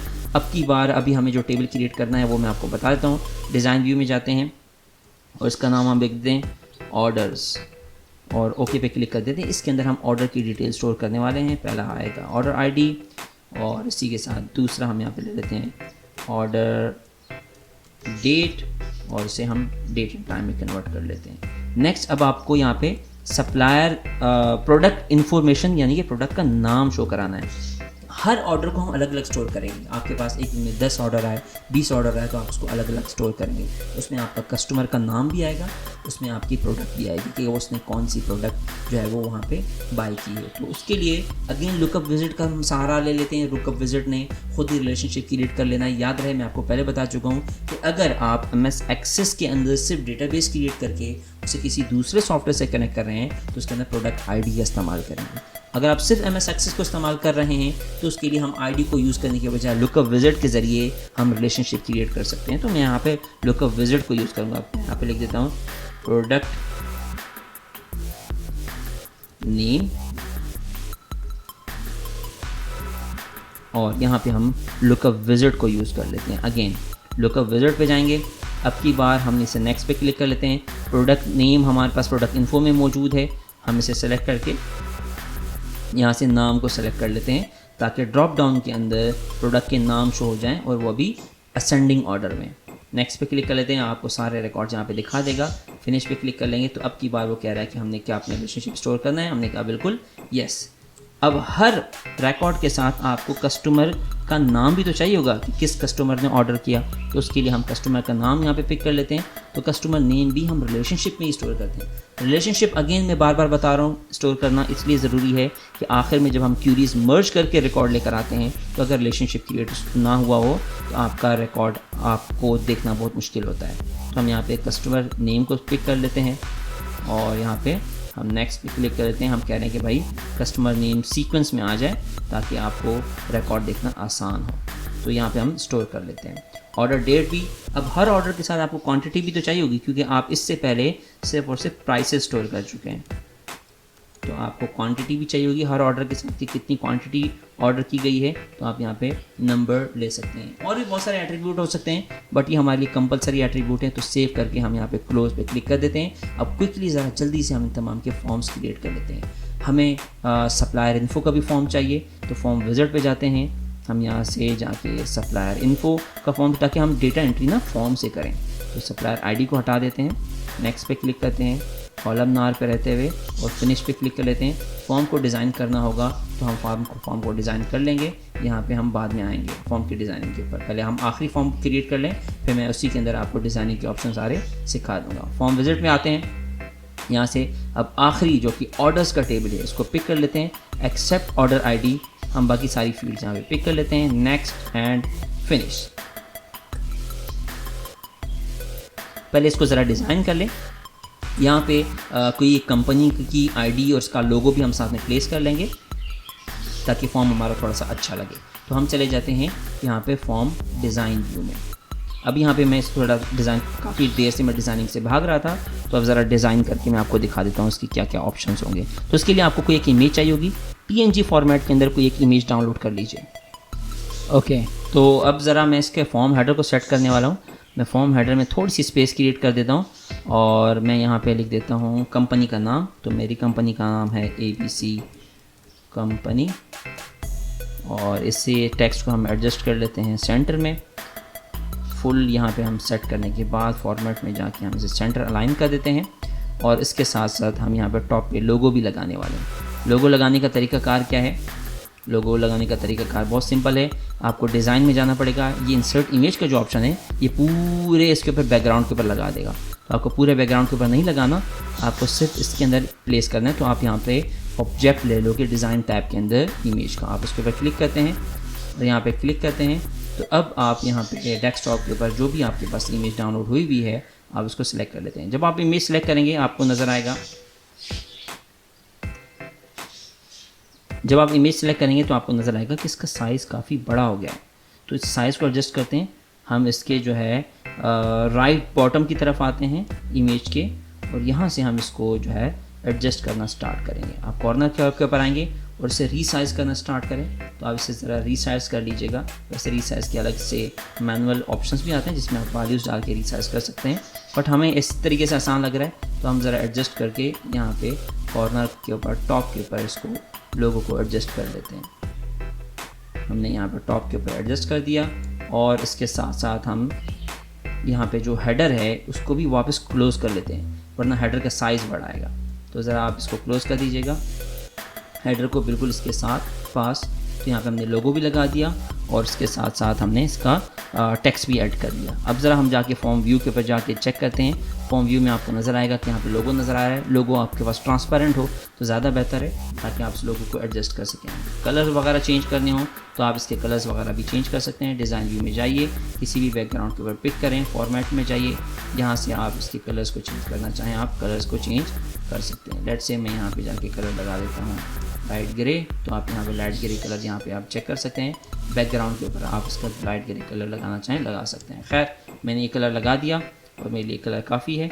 बाकी तमाम तफसीलात, इमेजेस वगैरह कहीं पे भी कुछ भी ऐड करना हो तो आप वो तमाम डिटेल्स यहाँ पे ऐड कर सकते हैं। मुझे इससे ज़्यादा तफसीलात नहीं चाहिए तो मैं ज़रा इसे क्लोज़ करके वापस फॉर्म के ऊपर आता हूँ और फॉर्म को मैं यहाँ पे ओपन करके देख लेता हूँ। मैं यहाँ पे वापस सप्लायर इन्फो का फॉर्म देख लेता हूँ, प्रोडक्ट इन्फो का फॉर्म, इसके ऊपर भी लोगो वगैरह लगाना होगा तो हम लगा सकते हैं। हम ऑर्डर्स के ऊपर मौजूद हैं, तो यहाँ पे हम अपना पहला ऑर्डर प्लेस करने वाले हैं। यहाँ से हम आज की डेट पिक कर लेते हैं और यहाँ से अब हमें लिस्ट में प्रोडक्ट नज़र आ रहे हैं, हमारे लिए बहुत अच्छा हो गया। तो हम यहाँ से कोई भी एक प्रोडक्ट पिक कर लेते हैं। यहाँ से हम किसी भी कस्टमर का नाम पिक कर लेते हैं जो हमारे पास ऑलरेडी कस्टमर इन्फो में मौजूद होंगे, और यहाँ से हम क्वांटिटी पिक कर लेते हैं। यहाँ पे हम क्वांटिटी पिक करके और इसी इंटर पे प्रेस करेंगे तो ये रिकॉर्ड इसके अंदर स्टोर हो जाएगा। आप चाहें तो इसके बटन्स भी लगा सकते हैं। बटन्स कैसे लगाए जाते हैं, तो आप वापस जाएंगे डिज़ाइन व्यू में, यहाँ पे हमें इसकी कुछ बटन्स ऐड करने हैं। बटन्स ऐड करने के लिए ज़रूरी है कि मैं डिटेल सेक्शन को थोड़ा सा एक्सपेंड कर लूँ ताकि मैं इसमें बटन्स लगा सकूँ। बटन्स लगाने के लिए ये सारे बटन्स मौजूद हैं। कोई भी टेक्स्ट लिखना है तो आप यहाँ से लेबल को पिक करके यहाँ पे क्लिक करके आप इसके अंदर टेक्स्ट ऐड कर सकते हैं। लेट्स से मैं यहाँ पे लिखने वाला हूँ ऑर्डर डिटेल्स, ठीक है। आप यहाँ पे कोई भी टेक्स्ट लिख सकते हो, जो भी आपको लिखना हो। तो आपको यही टेक्स्ट यहाँ पे जब आप जाके देखोगे फॉर्म व्यू में तो आपको यहाँ पे ये टेक्स्ट लिखा हुआ नज़र आएगा। खैर हमें इसको यहाँ लिखने की ज़रूरत नहीं है फ़िलहाल, बट मैं आपको सिर्फ समझाना चाह रहा था कि आपको कभी भी टेक्स्ट ऐड करना हो तो आप किस तरीके से ऐड करते हैं। आप इसे सेलेक्ट करके डिलीट का बटन दबाएंगे तो ये डिलीट हो जाएगा। हमें बटन्स चाहिए, तो बटन्स के लिए आपको यहाँ पे बटन का ऑप्शन नज़र आ रहा होगा, आप उसके ऊपर क्लिक करें और यहाँ पे आप क्लिक करेंगे तो आपको यहाँ पे बटन नज़र आ जाएगा। फ़िलहाल आपको कौन सा बटन चाहिए, आप यहाँ पे जो है यहाँ पे प्रीवियस रिकॉर्ड का बटन यहाँ पे आप सिलेक्ट कर सकते हैं रिकॉर्ड नेविगेशन में, और यहाँ पे नेक्स्ट पे क्लिक करें। आप यहाँ पे टेक्स्ट दिखाना चाहेंगे तो आप टेक्स्ट पे क्लिक करेंगे, पिक्चर दिखाना चाहेंगे तो आप पिक्चर पे क्लिक करेंगे, और यहाँ से आप फिनिश पे क्लिक करेंगे तो आपके पास यहाँ पे एक बटन आ चुका है। एक और बटन ऐड कर लेते हैं, इस पर क्लिक करें, यहाँ पे क्लिक करें। दूसरा बटन हम यहाँ पे प्रीवियस के साथ साथ हम नेक्स्ट रिकॉर्ड का बटन पिक कर लेते हैं, नेक्स्ट, और यहाँ पे इमेजेस, और आप यहाँ पे फिनिश पे क्लिक करें। अब ज़रा इन बटन्स को जाके टेस्ट कर लेते हैं। फॉर्म व्यू में आपको नज़र आएगा 2 बटन्स नज़र आ रहे हैं, इनके ज़रिए आप रिकॉर्ड्स में मूवमेंट कर सकते हैं, ठीक है। तो नेक्स्ट रिकॉर्ड, क्योंकि इसमें 2 ही रिकॉर्ड हैं तो इसलिए आपको सिर्फ 2 ही रिकॉर्ड नज़र आ रहे हैं। ओके, तो अब आपको नज़र आ रहा होगा कि यहाँ पे 2 बटन्स क्रिएट हो चुके हैं जिसके ज़रिए हम नेक्स्ट और प्रीवियस रिकॉर्ड की तरफ हम जा सकते हैं। अब हम दोबारा डिज़ाइन मोड में जाते हैं, कोशिश करते हैं कि इन बटन्स को हम प्रॉपर्ली अलाइन कर सकें। यहाँ पे आपको ग्रिड लाइंस नज़र आ रही होंगी, हम इसके साथ बिल्कुल ये जो है वो उसको अलाइन कर देते हैं। अब इसके साथ कोशिश करते हैं कि कुछ नए बटन भी जल्दी से क्विकली क्रिएट कर लें। ऐड बटन पे जाते हैं, अब हम यहाँ एक और बटन ऐड करते हैं। अब की बार हम रिकॉर्ड ऑपरेशंस में जाके यहाँ से ऐड न्यू रिकॉर्ड का बटन क्रिएट कर लेते हैं, ठीक है। तो ये हमने क्विकली ऐड न्यू रिकॉर्ड का यहाँ पे बटन क्रिएट कर लिया। इसके साथ 1-2 बटन और क्रिएट कर लेते हैं जो हमें यहाँ पे काम आने वाले हैं। अब हम यहाँ पे चाहें तो यहाँ पे फर्स्ट एंड लास्ट रिकॉर्ड पे जंप करने वाले बटन्स भी देख सकते हैं। यहाँ पे चाहें तो डिलीट का भी, सेव का भी यहाँ पे बटन क्रिएट किया जा सकता है। मैं यहाँ पे जो है सेव रिकॉर्ड का बटन क्रिएट कर रहा हूँ। नेक्स्ट पे क्लिक करके यहाँ से हम टेक्स्ट पे रख के और फिनिश पे क्लिक करते हैं, यहाँ पे आपके पास सेव रिकॉर्ड का बटन आ गया। अब इसके साथ डिलीट रिकॉर्ड का भी बटन हम यहाँ पे क्रिएट कर लेते हैं क्विकली। तो यहाँ पे हमने सारे बटन्स क्रिएट कर लिए। हम कोशिश करेंगे इन सबको एक साथ हम अलाइन कर दें। यहाँ पे हमने डिलीट रिकॉर्ड का बटन यहाँ पे हमने क्रिएट कर दिया। अब हमारे पास यहाँ पे काफ़ी सारे बटन्स क्रिएट हो चुके हैं। अब हम इन सबको सेलेक्ट करते हैं, यहाँ पे शिफ्ट का बटन प्रेस करके रखेंगे और आप तमाम बटन्स को यहाँ से आप सेलेक्ट कर सकते हैं। सेलेक्ट करने के बाद तमाम बटन्स को आप फॉर्मेट में जाके आप यहाँ से आप देख सकते हैं कि आपको काफ़ी सारे ऑप्शंस मिल रहे हैं जिसके ज़रिए आप इनका फिल, कलर और सारे ऑप्शंस यहाँ पे आप सेलेक्ट कर सकते हैं। अरेंज में जाएंगे, यहाँ पे आप इनको अलाइन कर सकते हैं। अब हम यहाँ पे अलाइन कर सकते हैं तमाम बटन्स को। आप चाहो तो आप इन तमाम को अलाइन कर दो। मैंने अलाइन टू द ग्रिड कर दिया तमाम बटन्स को यहाँ पे, और उसके बाद फिर मैं यहाँ पे सिलेक्ट करता हूँ और उसके बाद इन तमाम को प्रॉपर्ली अलाइन करने की कोशिश करता हूँ। पहले मैं यहाँ पे रिकॉर्ड मूवमेंट की ऑप्शन डाल देता हूँ और यहाँ से मैं रिकॉर्ड को प्रीवियस और नेक्स्ट करने के बटन्स मैंने साथ में एडजस्ट कर दिए। उसके बाद मैंने यहाँ पे सेव रिकॉर्ड का बटन यहाँ पे ऐड कर दिया और बिल्कुल उसी के साथ मैं यहाँ पे डिलीट रिकॉर्ड का बटन भी यहाँ पे क्रिएट कर देता हूँ, ठीक है। यहाँ तमाम बटन्स को प्रॉपर्ली अलाइन करने के बाद जल्दी से मैंने इनको अलाइन कर दिया। अलाइन करने के बाद मैं क्या काम करता हूँ, मैं यहाँ से फॉर्म व्यू को सेलेक्ट करता हूँ। यहाँ से जाके मैंने फॉर्म व्यू पे सेलेक्ट किया। अब आपको सारे बटन्स यहाँ पे नज़र आ रहे हैं। ऐड न्यू रिकॉर्ड पे क्लिक करूँगा, नया रिकॉर्ड यहाँ पे ऐड हो जाएगा। यहाँ से मैं कोई भी ऑर्डर डेट सेलेक्ट करके, यहाँ से कोई भी प्रोडक्ट पिक करके, यहाँ से मैं अपना कस्टमर सेलेक्ट कर लेता हूँ जिस कस्टमर को सेल करना है। यहाँ से हम क्वांटिटी ऐड कर देंगे और यहाँ पे हम सेव रिकॉर्ड पे क्लिक कर देंगे। ये रिकॉर्ड हमारा सेव हो जाएगा। अब आप ज़रा देखिएगा कि यहाँ पे प्रीवियस रिकॉर्ड पे जाते हैं, आपको पिछला रिकॉर्ड नज़र आ रहा है और इसी तरीके से आपको यहाँ पे सारे रिकॉर्ड्स नज़र आ रहे हैं। जल्दी से हम इसके अंदर तकरीबन कोशिश करते हैं कि 8-10 एंट्रीज़ कर लेते हैं, फिर हम क्यूरीज़ की तरफ क्विकली मूव करेंगे। ओके, तमाम फॉर्म्स हमारे पास क्रिएट हो चुके हैं। अब हम अपने डेटा की शेप देख लेते हैं। कस्टमर इन्फो में हमारे पास तकरीबन 6 रिकॉर्ड्स हैं। ऑर्डर्स में जाके देखेंगे हमारे पास तकरीबन 4 रिकॉर्ड्स नज़र आ रहे हैं। प्रोडक्ट इन्फो में भी हमारे पास कुछ प्रोडक्ट की इन्फॉर्मेशन आ रही है। सप्लायर के अंदर भी हमारे पास इन्फॉर्मेशन आ रही है। ऑर्डर्स हमारे पास थोड़े से ज़्यादा होने चाहिए ताकि हम इसको रिपोर्ट्स के अंदर देख सकें। तो हम इसके अंदर तकरीबन 10 से 12 ऑर्डर्स इसके अंदर क्रिएट कर लेते हैं रैंडमली, और तकरीबन ताकि तमाम कस्टमर्स का कुछ ना कुछ डेटा हमारे पास मौजूद हो, और फिर इसके बाद हम इसकी तमाम क्यूरीज जो है वो बनाने की तरफ जाएंगे।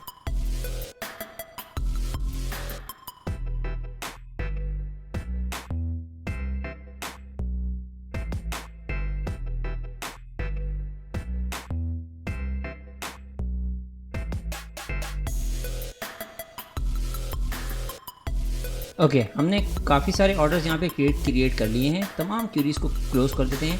अब तक हम टेबल्स और फॉर्म्स के ऊपर काम कर चुके हैं। क्यूरी हमने सिर्फ एक आध बना कर देखी थी। अब हम क्यूरीज़ के ऊपर प्रॉपर काम करते हैं और क्यूरीज़ के सारे ऑप्शंस को अब हम सीखेंगे, और क्यूरीज़ के बाद हम एंड में अपनी प्रोडक्ट रिपोर्ट्स की तरफ जाएंगे। तो क्यूरीज़ क्रिएट करने के लिए आप ज़रा टॉप पे बटन देख लीजिएगा, क्रिएट पे क्लिक करते हैं। यहाँ से हम आते हैं क्यूरी डिज़ाइन। वैसे आप चाहो तो क्यूरी विज़ार्ड के ज़रिए भी क्रिएट कर सकते हो, बट हमें ज़्यादा ऑप्शन जो कस्टमाइज ऑप्शन है वो क्यूरी डिज़ाइन में मिलते हैं, तो हम क्यूरी डिज़ाइन को सेलेक्ट करेंगे। यहाँ से आप जिस क्यूरी के बेसिकली है क्या, क्यूरी के हवाले से मैं आपको ज़्यादा डिटेल बता नहीं सकता। क्यूरी बेसिकली आपके पास जो भी डेटा स्टोर है आप उसको व्यू करना चाहते हो, कस्टमाइज व्यू फिल्टर करके आप रिकॉर्ड देखना चाहते हो। लेट से आप किसी एक पर्टिकुलर एरिया के कस्टमर्स देखना चाहते हो, या किसी एक पर्टिकुलर डेट के ऑर्डर देखना चाहते हो, या किसी भी एक पर्टिकुलर प्रोडक्ट के ऑर्डर देखना चाहते हो, या किसी भी एक पर्टिकुलर सप्लायर से रिलेटेड इन्फॉर्मेशन देखना चाहते हो, तो आपको क्यूरीज देखनी पड़ती हैं। तो क्यूरीज बेसिकली आपके रिकॉर्ड को फिल्टर करके आपको ला कर देती हैं, और क्यूरीज को आप सेव करके रख सकते हो। और क्यूरीज को जब भी आपको प्ले करना होगा आप खाली डबल क्लिक करते हैं, आपकी क्यूरी रन हो जाती है। क्यूरी का एक और एडवांटेज ये भी मिलता है कि क्यूरीज को आप यूज़ कर सकते हो into the forms and into the reports. तो हम कोशिश करेंगे क्यूरीज को रिपोर्ट के लिए इस्तेमाल करेंगे। तो पहले हम सबसे सिंपल क्यूरी बनाते हैं। यहाँ पे हम कस्टमर इन्फॉर्मेशन ले लेते हैं और इसको हम यहाँ पे क्लोज कर देते हैं। एक ही टेबल मैंने यहाँ पे पिक किया है। अब की बार मैं यहाँ पे आपको दिखा देता हूँ। यहाँ पे काफ़ी सारी एरियाज़ हमें नज़र आ रहे हैं। यहाँ से आप अपने टेबल की फील्ड को सिलेक्ट करते हैं। लेट से आपको कस्टमर नेम चाहिए, नीचे टेबल नेम खुद ही सेलेक्ट हो जाएगा। अब उसके अलावा आप यहाँ पे देखना चाहते हो उसके साथ साथ उसका सिटी, और उसके साथ साथ आप उसका देखना चाहते हो कि उसका ईमेल एड्रेस भी शो हो जाए, और साथ साथ में उसकी डेट ऑफ बर्थ भी यहाँ पे शो हो जाए। तो आप इस तरह से क्वेरी बनाते हो। अगर आप सॉर्टिंग करना चाहते हो तो आप सॉर्टिंग में जाके आप असेंडिंग या डिसेंडिंग सेलेक्ट कर सकते हो किसी भी कॉलम के ऊपर। लेट से सिटी वाइज आप अरेंज करना चाहते हो, email wise, date of birth wise, या कस्टमर नेम वाइज, तो आप यहाँ पे असेंडिंग ऑर्डर पे क्लिक कर सकते हो। यहाँ पे इसको क्लिक करने के बाद आपको टॉप पे आपको एक ऑप्शन नज़र आएगा। आप यहाँ पे देख सकते हो ये रन का बटन है। ये रन का बटन क्यूरी डिज़ाइन के अंदर आपको नज़र आता है। आपको क्यूरी डिज़ाइन के अंदर आना पड़ता है, तो यहाँ से आप रिकॉर्ड को देख सकते हो। दूसरा तरीका ये होता है कि आप इसी क्यूरी को राइट क्लिक करके इसका डेटा शीट व्यू यहाँ पे भी क्लिक करोगे, तभी क्यूरी रन हो जाती है, और तभी आप इसको देख सकते हो। वापस डिज़ाइनिंग की तरफ जाएंगे, राइट क्लिक करेंगे और डिज़ाइन व्यू पे क्लिक करेंगे, तो आप इसी टैब के ज़रिए दोनों व्यूज़ में स्विच कर सकते हो। यहाँ से भी व्यू का ऑप्शन है और यहाँ से भी आप क्यूरी को रन कर सकते हो। मैंने रन किया। अब ज़रा देखिएगा मेरे पास वो सारे रिकॉर्ड्स आ गए जिसका मैंने कस्टमर नेम, सिटी, ईमेल और डेट ऑफ बर्थ यहाँ पे सेलेक्ट किया था। तो ये आपको सारे रिकॉर्ड्स यहाँ पे नज़र आ रहे हैं। अब हम इसको मज़ीद कस्टमाइज़ करने की कोशिश करते हैं। डिज़ाइन व्यू में जाते हैं। अब हम चाहते हैं कि हमें वो सारे के सारे कस्टमर्स सिर्फ नज़र आएँ जो कराची से हैं। तो उसके लिए क्या काम करेंगे, यहाँ पे क्राइटेरिया में चेंज करेंगे। क्राइटेरिया में आते हैं, इज इक्वल टू लिखते हैं और यहाँ पे हम इन्वर्टेड कॉमास के अंदर कराची लिखते हैं। इन्वर्टेड कॉमास के अंदर सिर्फ वो वैल्यूज़ लिखना ज़रूरी होते हैं जो अल्फ़ाबेटिक वैल्यूज़ होती हैं। जैसे कि कराची एक अल्फ़ाबेटिक वैल्यू है, तो जो शॉर्ट टेक्स्ट डेटा टाइप जिस कॉलम की हो उसके लिए इन्वर्टेड कॉमास का क्राइटेरिया इस्तेमाल करना पड़ता है। तो यहाँ पर लिखने के बाद अब मैं ज़रा से क्यूरी को रन करता हूँ। अब आप देखेंगे यहाँ पे आपको वो सारे रिकॉर्ड नज़र आ रहे हैं। आप चेक कर लीजिए जिनका सिटी यहाँ पे सिर्फ और सिर्फ कराची है। इसी तरीके से आप कराची, लाहौर, इस्लामाबाद या कोई भी व्यू आप देखना चाहें आप देख सकते हैं।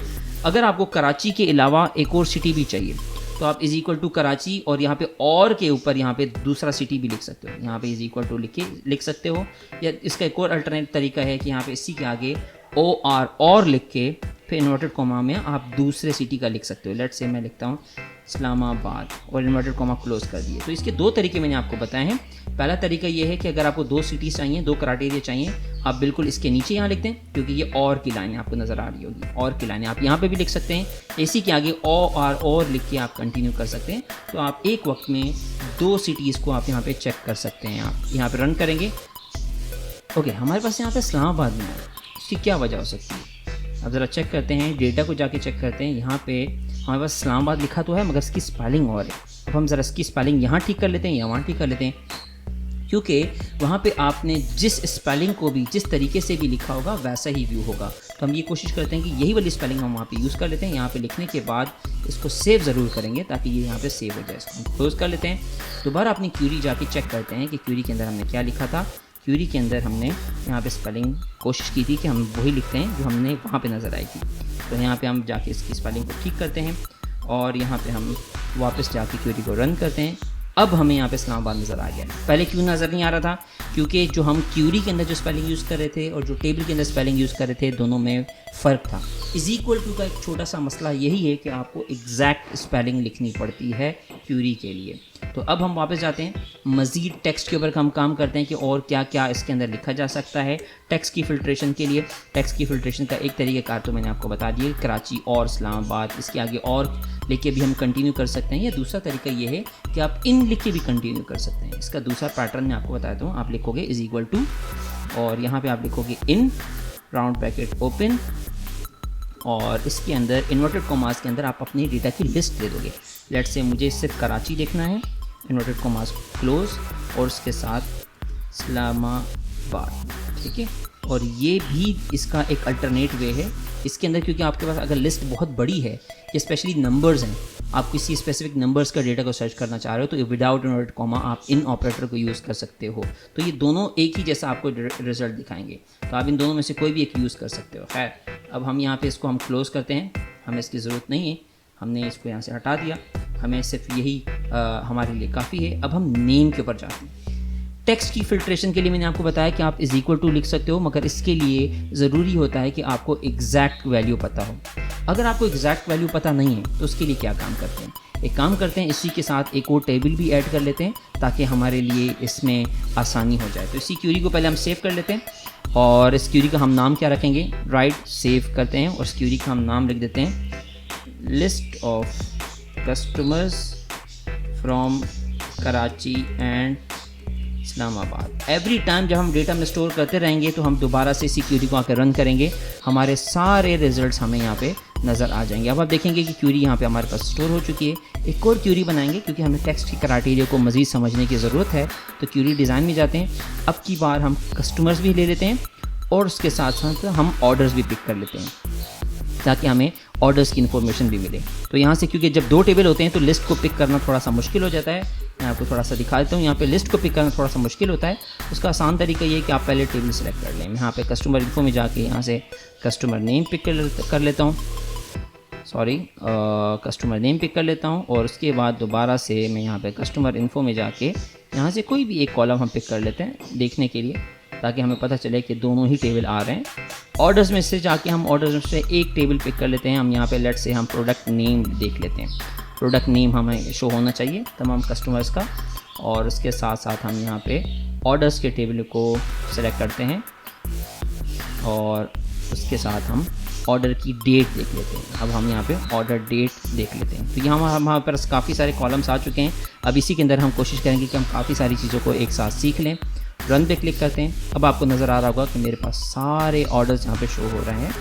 मैं टेक्स्ट के ऊपर फिल्ट्रेशन करना चाहूँ तो मैं सिर्फ लाहौर के रिकॉर्ड भी देख सकता हूँ, जो मैं ऑलरेडी आपको बता चुका हूँ कि किस तरीके से हम इसको देखते हैं। बट हमें अब इस वक्त प्रोडक्ट नेम के ऊपर फिल्ट्रेशन लगानी है। लेट्स से मुझे आईफोन वाले सारे रिकॉर्ड चाहिए। अब मैं एग्जैक्ट वैल्यू नहीं देखना चाह रहा, मैं चाह रहा हूँ सिर्फ आईफोन मैच हो, चाहे वो आईफोन 13 हो, 15 हो, 13 प्रो हो, 13 प्रो के नाम से हो, जो भी हो, बट मुझे सिर्फ आधा कैरेक्टर मैच करना है। ओके, अब हम दूसरी क्यूरी क्रिएट करने जा रहे हैं। क्रिएट पे जाएंगे, क्यूरी डिज़ाइन पे जाएंगे। अब की बार क्योंकि हमें टेक्स्ट चाहिए तो हम यहाँ पे कस्टमर इन्फो ले लेते हैं और उसके साथ साथ हम कोशिश करते हैं कि 2 टेबल्स को ज्वाइन करके देखें ना। तो हम इसमें ऑर्डर्स भी ले लेते हैं और उसके साथ हम प्रोडक्ट इन्फो भी ले लेते हैं, क्योंकि प्रोडक्ट इन्फो से हम नाम उठाएंगे, प्रोडक्ट नेम, ऑर्डर से हम ऑर्डर डेट उठा लेंगे और इसमें से हम कस्टमर का नाम पिक कर लेते हैं। तो कोशिश करते हैं कि 3 टेबल्स को ज्वाइन करें। तो यहाँ से हम सबसे पहले टेबल को सिलेक्ट कर लेते हैं ताकि हमें ऊपर वाले कॉलम को सिलेक्ट करना आसान हो जाए। तो हम यहाँ पे कस्टमर नेम पिक कर लेते हैं।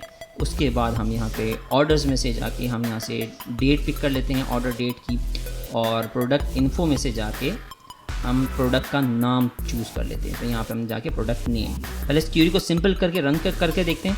तो यहाँ पे हमारे पास रिकॉर्ड्स तो आ रहे हैं, बट अब हमें इन्हें फ़िल्टर करना है। हमें आईफोन वाले रिकॉर्ड चाहिए। क्या चाहिए? अब मैं चाह रहा हूँ कि मुझे ऐसा इसके ऊपर क्यूरी चलानी है और ऐसा रिजल्ट्स मुझे नज़र आए कि जिसके अंदर सिर्फ आईफोन का टेक्स्ट मैच हो। यानी कि इसके आगे 13 आ रहा है, 13 प्रो आ रहा है, 15 आ रहा है, 15 प्रो आ रहा है, हमें उससे लेना देना नहीं है, हमें सिर्फ इतना कैरेक्टर लिखना है। तो उसके लिए == का टेक्स्ट नहीं लिखेंगे, उसके लिए क्या लिखेंगे वो मैं अभी आपको बता देता हूँ। दोबारा से हम इसके डिज़ाइन में जाते हैं, राइट क्लिक करते हैं, डिज़ाइन व्यू में जाते हैं, और अब की बार मैं प्रोडक्ट इन्फो के अंदर यहाँ पे जाके लाइक की क्यूरी लगाऊंगा। == की क्यूरी तब लगाते हैं जब आपको एग्जैक्टली कैरेक्टर पता है।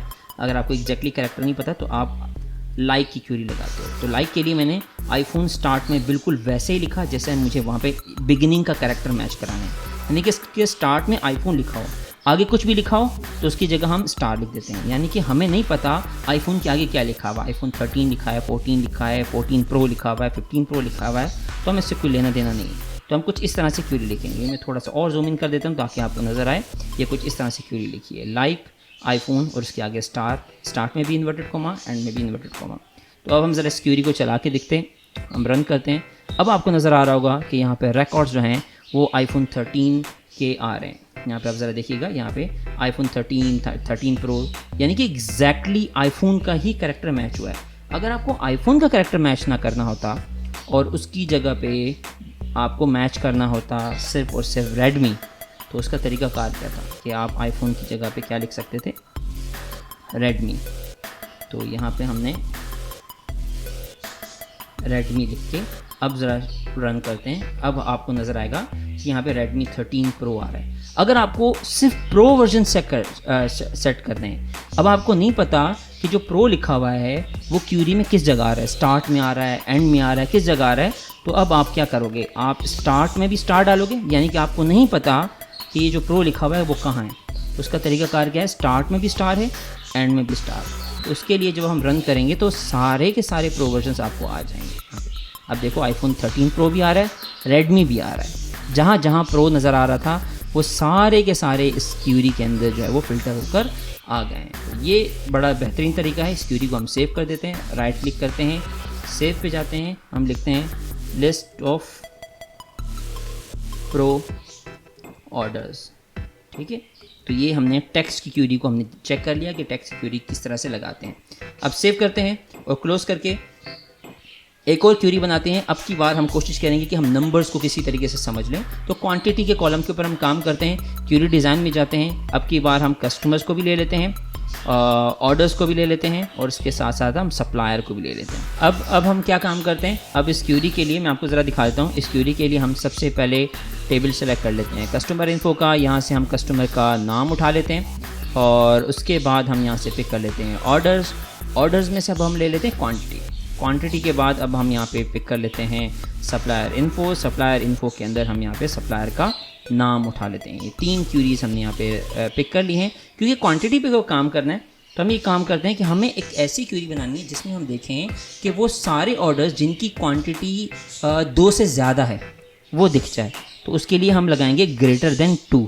याद रहे जिस पे भी आप ये क्यूरी लगाओगे वो नंबर का कॉलम होना उसके लिए ज़रूरी है। तो यहाँ पे क्वांटिटी क्योंकि एक नंबर का कॉलम है तो इसके लिए आप >2 या 3 लिख सकते हो विदाउट इन्वर्टेड कॉमा, क्योंकि अब इन्वर्टेड कॉमा की ज़रूरत नहीं है। अब जब आप इसको रन करोगे अब आपको सारे ऑर्डर नज़र आ रहे हैं जिनकी क्वान्टिटी 2 से ज़्यादा है। अगर आपको 2 भी देखना है तो आप >= लगाओगे। मैं आपको यहाँ पे दोबारा से लगा के देखता हूँ। आप > और इसके साथ आप यहाँ पे =2 लगाओगे। तो अब जब आप क्यूरी चलाओगे तो अब आपको 2 के रिकॉर्ड्स भी नज़र आएंगे। यहाँ पे वो सारे के सारे रिकॉर्ड नज़र आ रहे हैं जो 2 पे हैं। अगर आप इसका उलट करें कि आपको सिर्फ 2 से कम वाले रिजल्ट चाहिए या 2 से ज़्यादा वाले चाहिए तो आप =, > आप सब इस पर लगा सकते हो। मैं आपको दोबारा इस पर लगा के देखता हूँ। दिखाता हूँ। तो अगर आपको यहाँ पे चाहिए आपको इक्वल टू, तो आप यहाँ पे सिर्फ इक्वल टू लिखोगे। यहाँ पे लेस देन भी लगाया जा सकता है, सारी क्यूरीज लगाई जा सकती हैं। अगर आपको कोई ऐसा नंबर चाहिए जिसमें आपको बिटवीन की क्यूरी यूज़ करनी है, यानी कि आपको 2 से ज़्यादा और 4 से कम देखना है, तो आप क्या लिखोगे? आप लिखोगे बिटवीन 2 and 4। तो इसमें क्या होगा, 2 और 4 के बीच में जितनी भी वैल्यूज़ होंगी वो सारी की सारी यहाँ पे विजिबल हो जाएंगी। अब आप देख सकते हैं कि 2 और 4 के बीच में सारे रिजल्ट्स यहाँ पे मौजूद हैं। अब इसको सेव कर लेते हैं। हम लिख देते हैं quantity between 2 and 3 2 and 4 sorry, यहाँ पे लगा देते हैं। अब हम यहाँ पे कैलकुलेटेड कॉलम को ट्राई करते हैं कि कैलकुलेटेड कॉलम्स किस तरीके से बनाए जाते हैं। अगेन एक दफ़ा फिर से हम क्यूरी डिज़ाइन के ऊपर जाते हैं और अब की बार कोशिश करते हैं कि सेम कॉलम्स को पिक कर लें, और अब की बार हम कैलकुलेटेड कॉलम की तरफ भी जाएंगे। वो कोशिश करेंगे बाकी सारी क्यूरीज़ हम इसी में ही सीख लें। हमने यहाँ पे सारे टेबल्स यहाँ पे पिक कर लिए हैं, और अब की बार हम यहाँ से कस्टमर्स ले लेते हैं। कस्टमर इनको कोशिश करेंगे बाकी जितनी भी चीज़ें रह गई हम इसी क्यूरी के अंदर रहते हुए इसी को एडिट करें और इसी को हम सेव कर देंगे। यहाँ पे order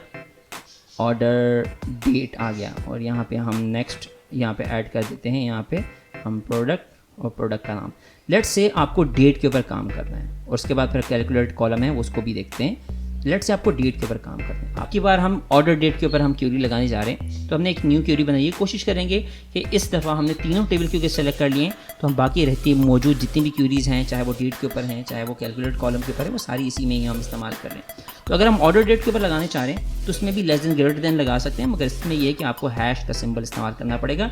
depending on the reason जो आपने इसमें MS Access में सेलेक्ट किया हुआ, आपका मंथ और ईयर डेट अलग हो सकती है। क्योंकि मैंने पाकिस्तान का सेलेक्ट किया हुआ है, तो उसमें मेरे पास पहले डे आएगा, फिर मंथ आएगा, फिर ईयर आएगा। तो अब हम यहाँ पे कुछ इस तरह से लिखेंगे। मुझे वो सारे रिकॉर्ड्स देखने हैं जो कि जो ऑर्डर किए गए हैं अप्रैल के महीने में। तो अप्रैल के महीने में अगर ऑर्डर किए गए हैं तो मैं क्या काम करूँगा, मैं करूँगा 1 मई से लेस देन पे चला जाऊँगा। तो मैं 2024 1 मई से लेस देन पे जाऊँगा, तो मुझे अप्रैल और मार्च और वो सारे के सारे रिकॉर्ड्स यहाँ पे नज़र आएंगे। तो मैं 1 मई से मैंने लेस देन पे क्लिक किया, तो अब आपको नज़र आएगा यहाँ पे आपको अप्रैल और मार्च दोनों रिकॉर्ड्स नज़र आ रहे हैं। सेम इसी तरीके से बिटवीन की क्यूरी भी इसमें इस्तेमाल की जा सकती है। अगर आपको लेस देन और ग्रेटर देन के बीच में लगाना है तो आप यहाँ पे एंड भी लगा सकते हो, एंड लिख के आप दूसरी क्यूरी भी लेस देन ग्रेटर देन के लिए लगा सकते हो, बट बेहतर ये है कि आप बिटवीन करके लगाएं। अगर आपको मई के महीने के यहाँ पे देखने हैं तो आप क्या काम करोगे, आप यहाँ पे मई के महीने के लिए आप लगाओगे ग्रेटर देन इक्वल्स टू।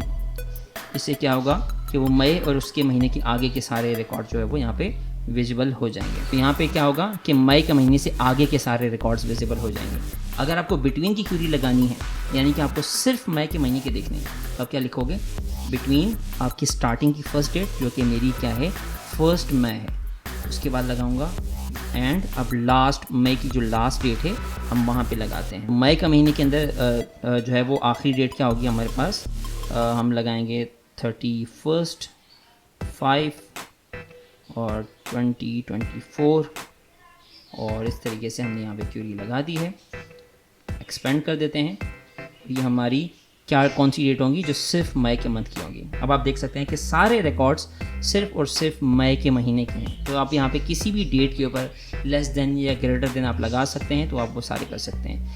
अगर एक और तरीका भी है कि अगर आप यहाँ पे देखना चाहते हैं कि वो सारे के सारे कस्टमर्स जो कि आज की डेट पे 18 साल के हैं, तो आप आज की डेट से और उस तरीके से काउंट कर लीजिए 18 ईयर्स, तो आप वहाँ से आप लेस देन की डेट लगा सकते हैं। लेट्स से 2007 की कोई एक डेट आ रही है, तो आप वहाँ से जो है ग्रेटर देन पे लगाओगे तो लेस देन 18 ईयर्स जो है वो यहाँ पे कस्टमर्स आ जाएंगे। अगर लेस देन पे लगाओगे तो आपके जो कस्टमर्स आएंगे वो सारे के सारे 18 साल से बड़े होंगे इस डेट से। खैर, हमने डेट को यहाँ पे चेक कर लिया। अब यहाँ पे हम क्या काम करते हैं, तब जो हमारे पास क्वांटिटी आ रही है हम क्वांटिटी चेक कर लेते हैं। यहाँ पे हमारे पास क्वांटिटी का भी एक कॉलम आ रहा है, तो यहाँ पे हम ऑर्डर्स में जाते हैं, यहाँ से हम क्वांटिटी पिक कर लेते हैं। अब हम ज़रा इसको रन करते हैं। मैं ये डेट को हटा रहा हूँ क्योंकि हमें इसको ज़रूरत नहीं है, क्योंकि मज़ीद अभी हमें क्यूरीज इसमें सीखनी है। तो हम ये सिंपल सी एक क्यूरी चला रहे हैं जिसमें कस्टमर नेम है, ऑर्डर डेट है, प्रोडक्ट नेम है और क्वांटिटी है। और हम ज़रा इसको रन करते हैं और आपको नज़र आ रहा है कि आपको सारे रिकॉर्ड्स नज़र आ रहे हैं जिसमें अलग अलग क्वांटिटी आ रही है। तो क्वांटिटी के साथ अगर आपने प्राइस कैलकुलेट करनी हो तो उसका तरीकाकार क्या है, यहाँ पे अब हम एक कैलकुलेटेड कॉलम बनाने जा रहे हैं। कैलकुलेटेड कॉलम बनाने का तरीकाकार क्या है वो मैं आपको बता देता हूँ। इसका सिंपल मेथड ये है कि आप नया कॉलम बनाएंगे, इसका नाम रख देंगे, पहले हम एक डिस्काउंट के लिए कॉलम क्रिएट कर लेते हैं, डिस्काउंट, और यहाँ पे कॉलम का साइन आ जाएगा। अब हमारे पास जो प्राइस होगी उसके हिसाब से हम डिस्काउंट बना सकते हैं यहाँ पे। तो डिस्काउंट से पहले एक काम करते हैं, हम ग्रॉस प्राइस क्रिएट कर लेते हैं तो हमारी आसानी होगी। ग्रॉस प्राइस, और यहाँ पे हम टेबल का नाम ले लेते हैं। हमारे टेबल का नाम है, जहाँ से हमने क्वांटिटी पिक करना है उसका नाम है ऑर्डर्स। यहाँ से देख सकते हैं आप ऑर्डर्स लिखा हुआ है इसका नाम, तो हम यहाँ पे लिख देते हैं orders, square bracket close, dot. अब इसी के कॉलम का नाम जो कि है क्वांटिटी। हम क्या करने वाले हैं, हम दो कॉलम्स को मल्टीप्लाई करने वाले हैं, क्वांटिटी। अब ये आपका पहला कॉलम आ गया। हम चाह रहे हैं कि आप क्वांटिटी को मल्टीप्लाई कर दें प्रोडक्ट प्राइस से, तो ये रहा प्रोडक्ट प्राइस का कॉलम जो कि प्रोडक्ट इन्फो के बीच में है। तो हम यहाँ पे लिख देते हैं दूसरे टेबल का नाम प्रोडक्ट इन्फो डॉट। टेबल की स्पेलिंग आपने यहाँ पे बिल्कुल ठीक लिखनी है। अगर आपकी स्पेलिंग में एक कैरेक्टर का भी मिस्टेक आ गई तो वो आपकी क्यूरी नहीं चलेगी। स्पेलिंग आपने जो आपके पास शो हो रही होगी आपने वही चलानी है। तो अब हम ज़रा देखते हैं क्या हमारी ग्रॉस प्राइस यहाँ पे कैलकुलेट हो रही है। रन करते हैं। अब आप देख सकते हैं कि यहाँ पे आपके पास हर ऑर्डर की ग्रॉस प्राइस कैलकुलेट हो रही है। इसी में हम डिस्काउंट भी ऐड कर लेते हैं। डिस्काउंट ऐड करने का तरीका बिल्कुल वैसा ही है। एक कैलकुलेट कॉलम अगर आप बना चुके हैं तो बाकी कैलकुलेट कॉलम बनाना आपके लिए बहुत सिंपल है। तो नेक्स्ट कॉलम पे चले जाते हैं। यहाँ पे हम बनाएंगे डिस्काउंट के नाम से और पुराने वाले कॉलम को यूज़ कर लेते हैं जो कि हमारे पास है ग्रॉस प्राइस। तो हम कहते हैं कि भाई ग्रॉस प्राइस का जो 10% है वो हमारा डिस्काउंट होगा। ग्रॉस प्राइस हमारा अभी कैलकुलेट किया हुआ कॉलम है, क्रिएट किया हुआ कॉलम है जो आपको यहाँ पे नज़र आ रहा है।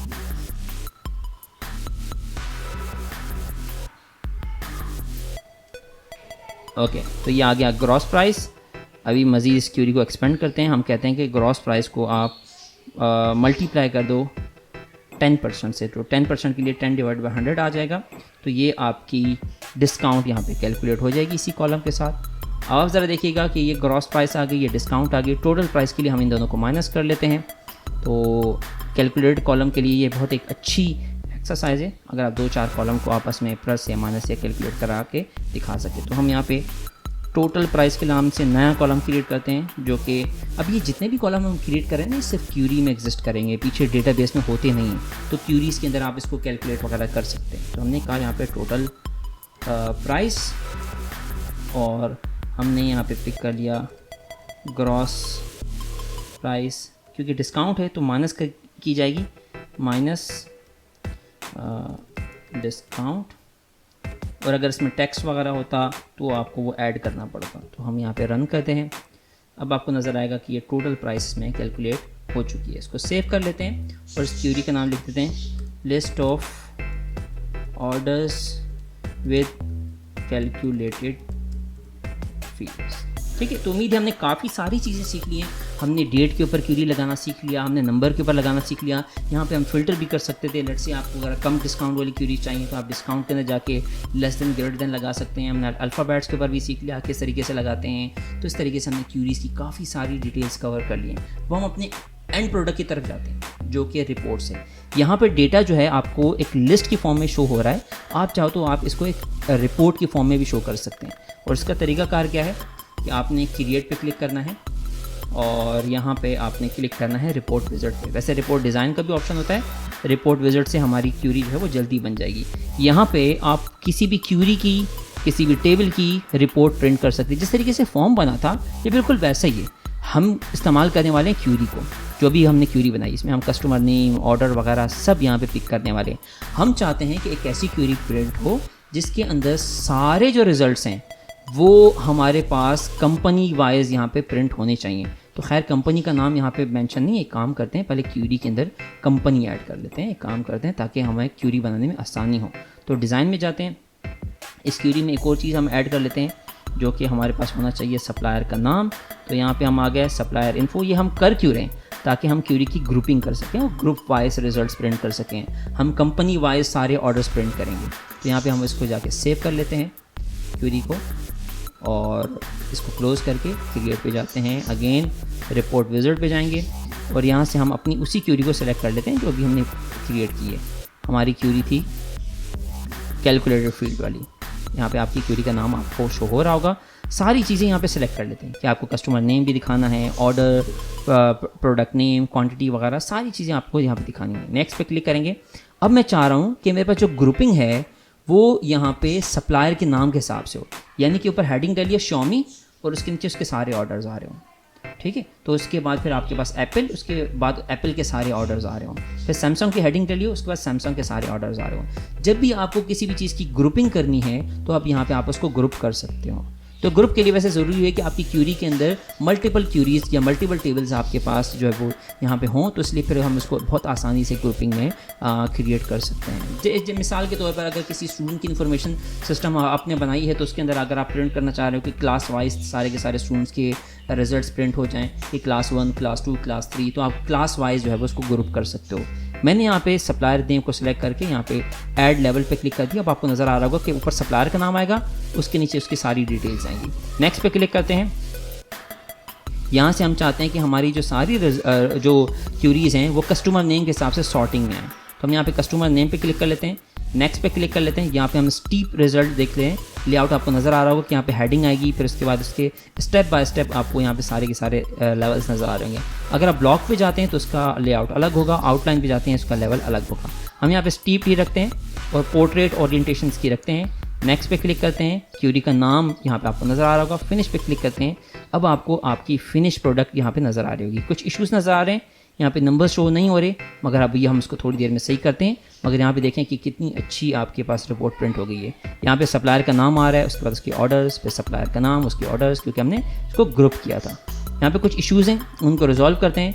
राइट क्लिक करते हैं, वैसे ही डिज़ाइन व्यू में जाते हैं। और ये इश्यूज़ क्यों आ रहे हैं? क्योंकि इसके अंदर वो डिस्प्ले नहीं हो पा रहे। तो आपने क्या काम करना है, इस क्यूरी को या रिपोर्ट को थोड़ा सा आपने इंक्रीज़ करना है ताकि आप उसको आसानी से इसके अंदर एडजस्ट कर सको। तो सबसे पहले हम कस्टमर नेम को थोड़ा सा, दोनों को हम सिलेक्ट करते हैं, इनको थोड़ा सा इस तरफ शिफ्ट करते हैं, ड्रैग करते हैं।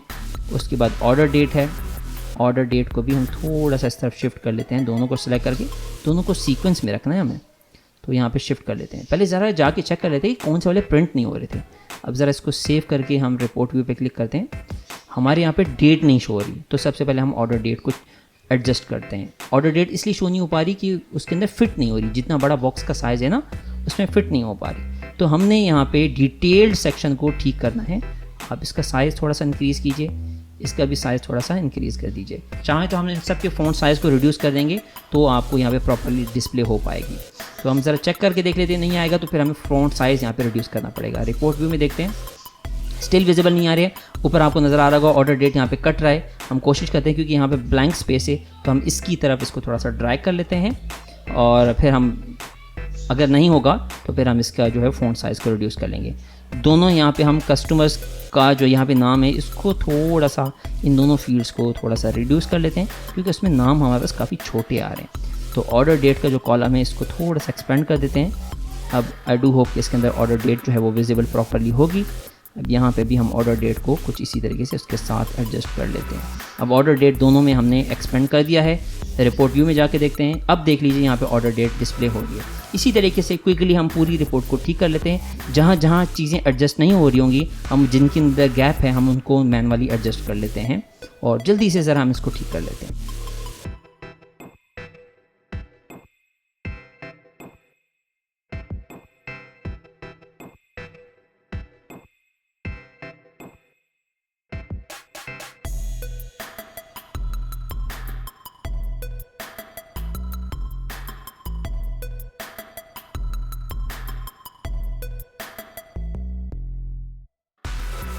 जी, तो अब हमने अपनी रिपोर्ट को एडजस्ट कर लिया है। जो क्यूरी हमने परफॉर्म की थी कैलकुलेट फील्ड की, तो यहाँ पे gross price, discount, total price सब कुछ कैलकुलेट होकर आ रहा है।